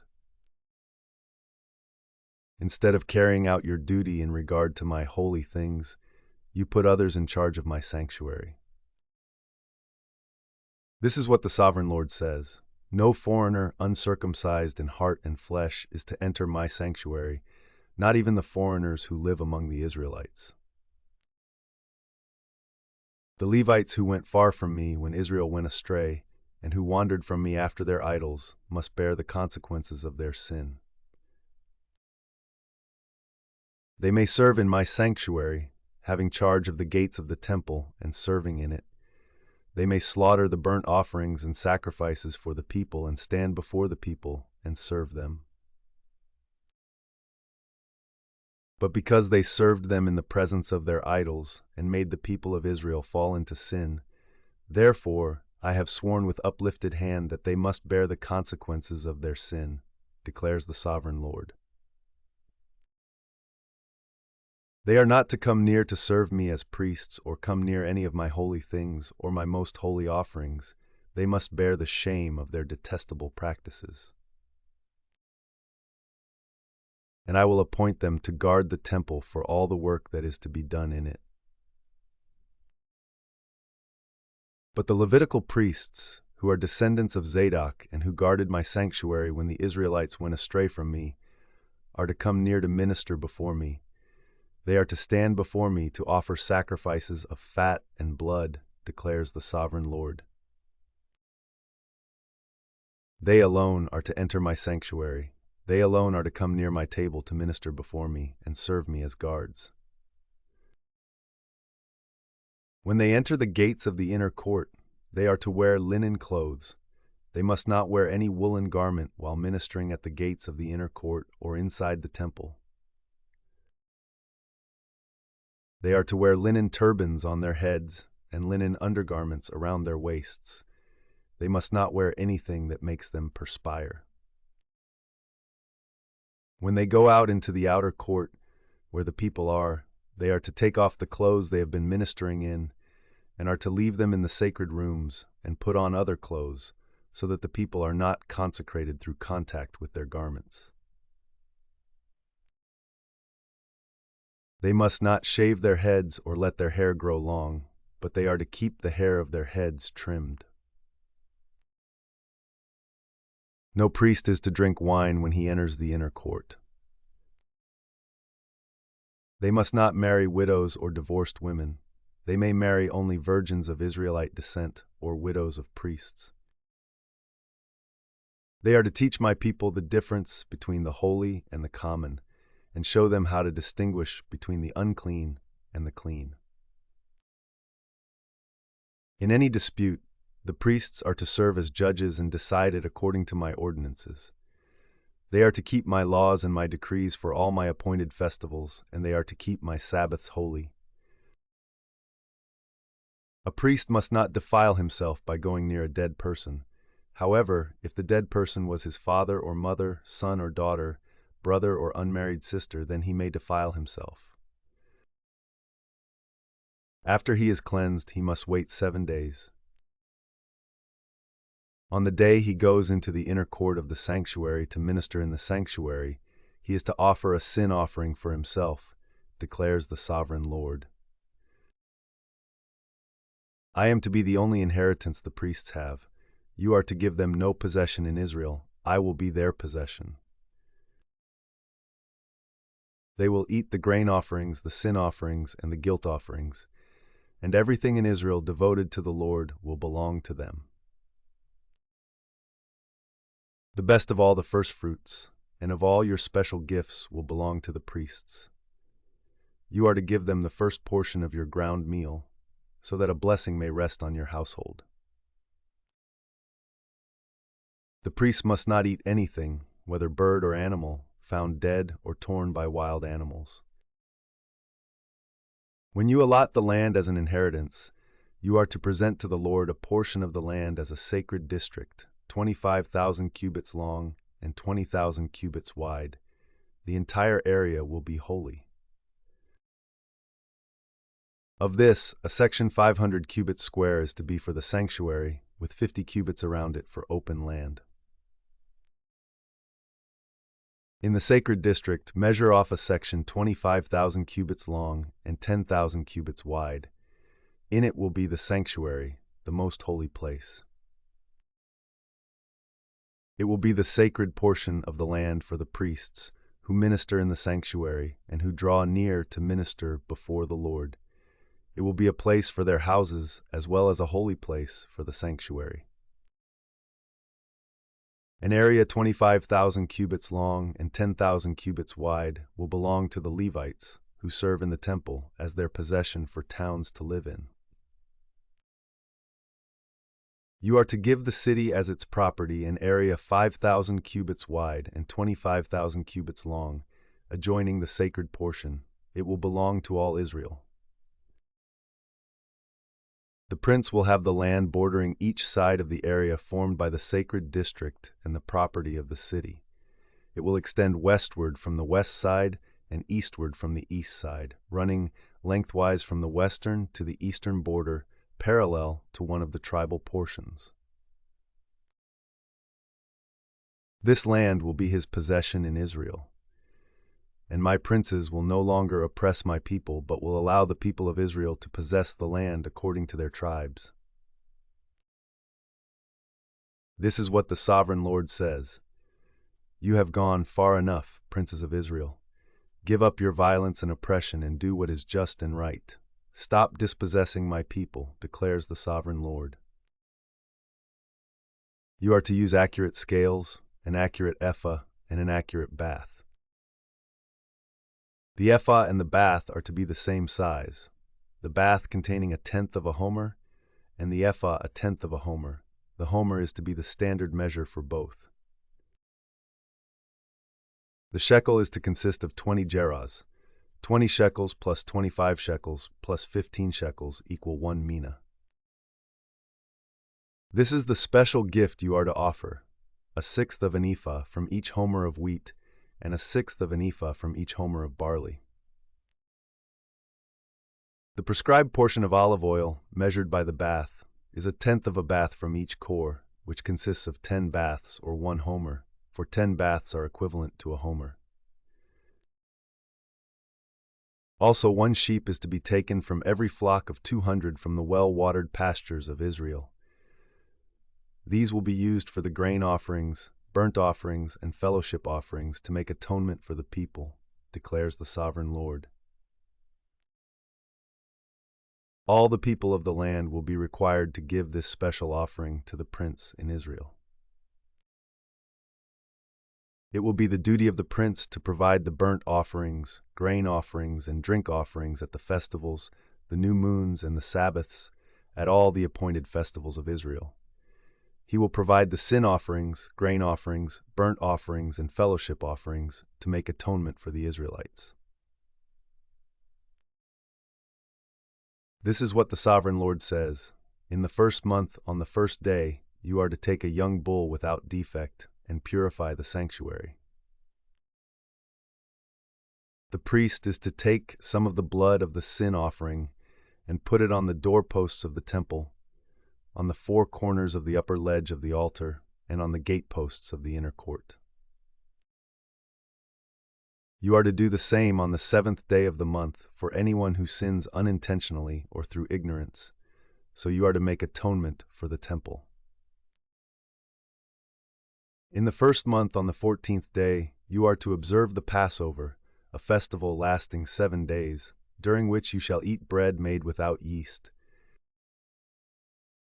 On that day, the prince is to provide a bull as a sin offering for himself and for all the people of the land.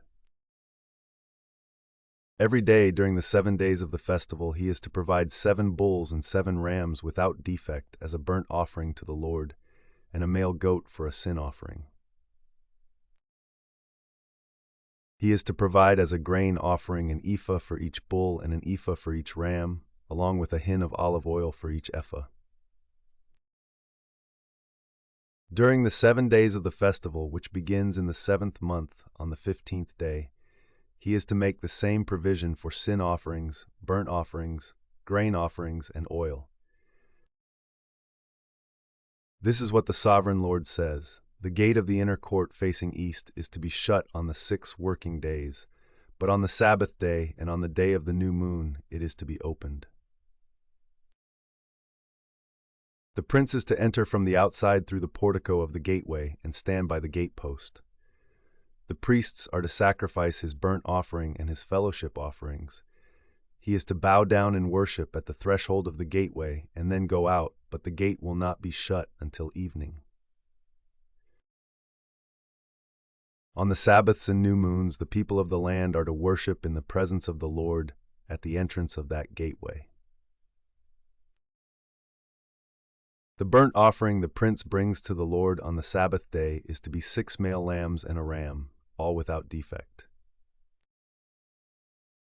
The grain offering given with the ram is to be an ephah, and the grain offering with the lambs is to be as much as he pleases, along with a hin of olive oil for each ephah. On the day of the new moon, he is to offer a young bull, 6 lambs and a ram, all without defect. He is to provide as a grain offering 1 ephah with the bull, 1 ephah with the ram, and with the lambs as much as he wants to give, along with a hin of oil for each ephah. When the prince enters, he is to go in through the portico of the gateway, and he is to come out the same way. When the people of the land come before the Lord at the appointed festivals, whoever enters by the north gate to worship is to go out the south gate, and whoever enters by the south gate is to go out the north gate. No one is to return through the gate by which they entered, but each is to go out the opposite gate. The prince is to be among them, going in when they go in and going out when they go out. At the feasts and the appointed festivals, the grain offering is to be an ephah with a bull, an ephah with a ram, and with the lambs as much as he pleases, along with a hin of oil for each ephah. When the prince provides a free will offering to the Lord, whether a burnt offering or fellowship offerings, the gate facing east is to be opened for him. He shall offer his burnt offering or his fellowship offerings as he does on the Sabbath day. Then he shall go out, and after he has gone out, the gate will be shut. Every day you are to provide a year-old lamb without defect for a burnt offering to the Lord. Morning by morning you shall provide it. You are also to provide with it morning by morning a grain offering, consisting of 1/6 of an ephah, with 1/3 of a hin of oil to moisten the flour. The presenting of this grain offering to the Lord is a lasting ordinance. So the lamb and the grain offering and the oil shall be provided morning by morning for a regular burnt offering. This is what the sovereign Lord says. If the prince makes a gift from his inheritance to one of his sons, it will also belong to his descendants. It is to be their property by inheritance. If, however, he makes a gift from his inheritance to one of his servants, the servant may keep it until the year of freedom. Then it will revert to the prince. His inheritance belongs to his sons only. It is theirs. The prince must not take any of the inheritance of the people, driving them off their property. He is to give his sons their inheritance out of his own property, so that not one of my people will be separated from their property. Then the man brought me through the entrance at the side of the gate to the sacred rooms facing north, which belonged to the priests, and showed me a place at the western end. He said to me, "This is the place where the priests are to cook the guilt offering and the sin offering and bake the grain offering, to avoid bringing them into the outer court and consecrating the people." He then brought me to the outer court, and led me around to its 4 corners, and I saw in each corner another court.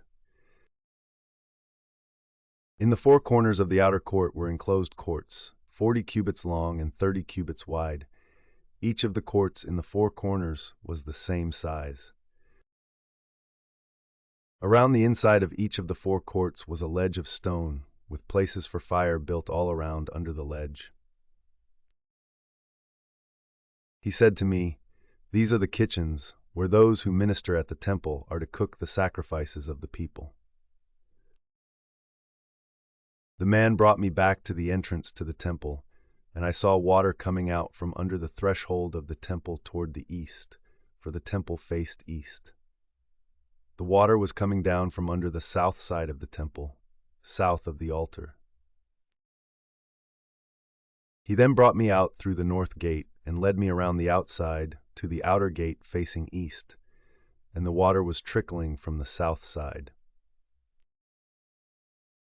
As the man went eastward with a measuring line in his hand, he measured off 1,000 cubits and then led me through water that was ankle deep.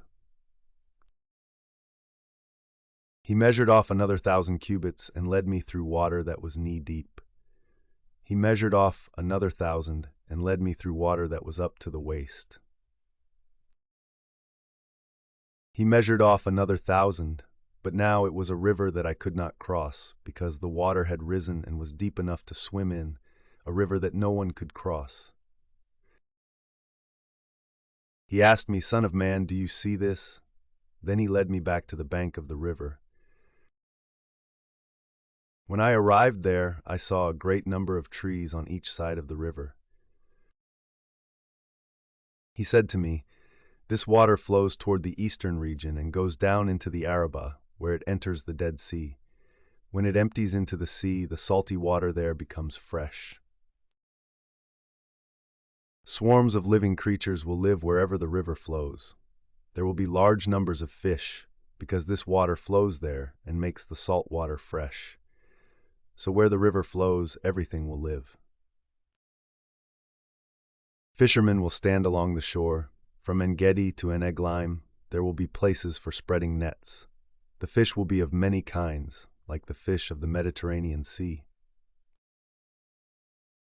But the swamps and marshes will not become fresh. They will be left for salt. Fruit trees of all kinds will grow on both banks of the river. Their leaves will not wither, nor will their fruit fail.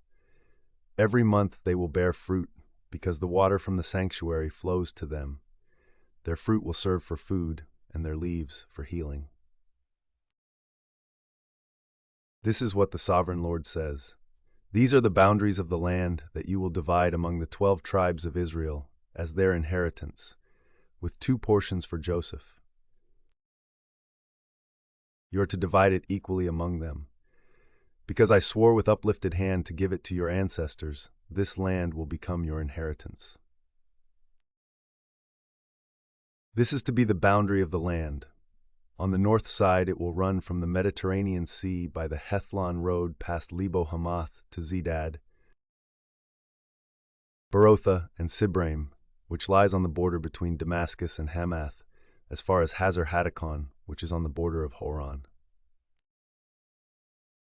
The boundary will extend from the sea to Hazar Enan, along the northern border of Damascus, with the border of Hamath to the north. This will be the northern boundary. On the east side, the boundary will run between Horon and Damascus, along the Jordan between Gilead and the land of Israel, to the Dead Sea, and as far as Tamar. This will be the eastern boundary. On the south side, it will run from Tamar as far as the waters of Meribah Kadesh, then along the Wadi of Egypt to the Mediterranean Sea. This will be the southern boundary. On the west side, the Mediterranean Sea will be the boundary to a point opposite Lebo Hamath. This will be the western boundary. You are to distribute this land among yourselves according to the tribes of Israel.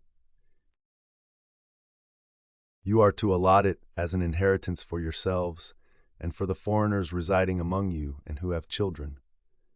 You are to consider them as native-born Israelites. Along with you, they are to be allotted an inheritance among the tribes of Israel. In whatever tribe a foreigner resides, there you are to give them their inheritance, declares the Sovereign Lord. These are the tribes listed by name. At the northern frontier, Dan will have 1 portion. It will follow the Hethlon road to Lebo Hamath. Hazar Enan and the northern border of Damascus next to Hamath will be part of its border from the east side to the west side. Asher will have 1 portion. It will border the territory of Dan from east to west. Naphtali will have 1 portion. It will border the territory of Asher from east to west. Manasseh will have 1 portion. It will border the territory of Naphtali from east to west. Ephraim will have 1 portion. It will border the territory of Manasseh from east to west. Reuben will have 1 portion. It will border the territory of Ephraim from east to west. Judah will have one portion. It will border the territory of Reuben from east to west. Bordering the territory of Judah from east to west will be the portion you are to present as a special gift. It will be 25,000 cubits wide, and its length from east to west will equal one of the tribal portions. The sanctuary will be in the center of it. The special portion you are to offer to the Lord will be 25,000 cubits long and 10,000 cubits wide. This will be the sacred portion for the priests. It will be 25,000 cubits long on the north side, 10,000 cubits wide on the west side, 10,000 cubits wide on the east side, and 25,000 cubits long on the south side. In the center of it will be the sanctuary of the Lord. This will be for the consecrated priests, the Zadokites, who were faithful in serving me and did not go astray as the Levites did when the Israelites went astray. It will be a special gift to them from the sacred portion of the land, a most holy portion, bordering the territory of the Levites. Alongside the territory of the priests, the Levites will have an allotment 25,000 cubits long and 10,000 cubits wide. Its total length will be 25,000 cubits and its width 10,000 cubits. They must not sell or exchange any of it. This is the best of the land and must not pass into other hands, because it is holy to the Lord. The remaining area, 5,000 cubits wide and 25,000 cubits long, will be for the common use of the city, for houses and for pasture land. The city will be in the center of it and will have these measurements: the north side 4,500 cubits, the south side 4,500 cubits, the east side 4,500 cubits, and the west side 4,500 cubits. The pasture land for the city will be 250 cubits on the north, 250 cubits on the south, 250 cubits on the east, and 250 cubits on the west. What remains of the area, bordering on the sacred portion and running the length of it, will be 10,000 cubits on the east side and 10,000 cubits on the west side. Its produce will supply food for the workers of the city. The workers from the city who farm it will come from all the tribes of Israel. The entire portion will be a square, 25,000 cubits on each side. As a special gift, you will set aside the sacred portion along with the property of the city. What remains on both sides of the area formed by the sacred portion and the property of the city will belong to the prince. It will extend eastward from the 25,000 cubits of the sacred portion to the eastern border, and westward from the 25,000 cubits to the western border. Both these areas, running the length of the tribal portions, will belong to the prince, and the sacred portion with the temple sanctuary will be in the center of them. So the property of the Levites and the property of the city will lie in the center of the area that belongs to the prince.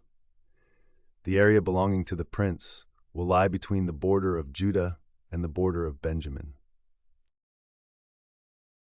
As for the rest of the tribes, Benjamin will have one portion. It will extend from the east side to the west side. Simeon will have one portion. It will border the territory of Benjamin from east to west.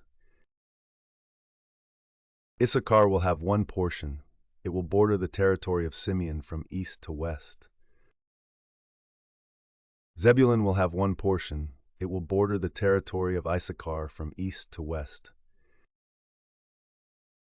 Gad will have one portion. It will border the territory of Zebulun from east to west. The southern boundary of Gad will run south from Tamar to the waters of Meribah Kadesh, then along the Wadi of Egypt to the Mediterranean Sea. This is the land you are to allot as an inheritance to the tribes of Israel, and these will be their portions, declares the sovereign Lord. These will be the exits of the city. beginning on the north side, which is 4,500 cubits long. The gates of the city will be named after the tribes of Israel. The three gates on the north side will be the gate of Reuben, the gate of Judah, and the gate of Levi. On the east side, which is 4,500 cubits long, will be three gates, the gate of Joseph, the gate of Benjamin, and the gate of Dan. On the south side, which measures 4,500 cubits, will be three gates, the gate of Simeon, the gate of Issachar, and the gate of Zebulun. On the west side, which is 4,500 cubits long, will be three gates, the gate of Gad, the gate of Asher, and the gate of Naphtali. The distance all around will be 18,000 cubits, and the name of the city from that time on will be, "The Lord is there."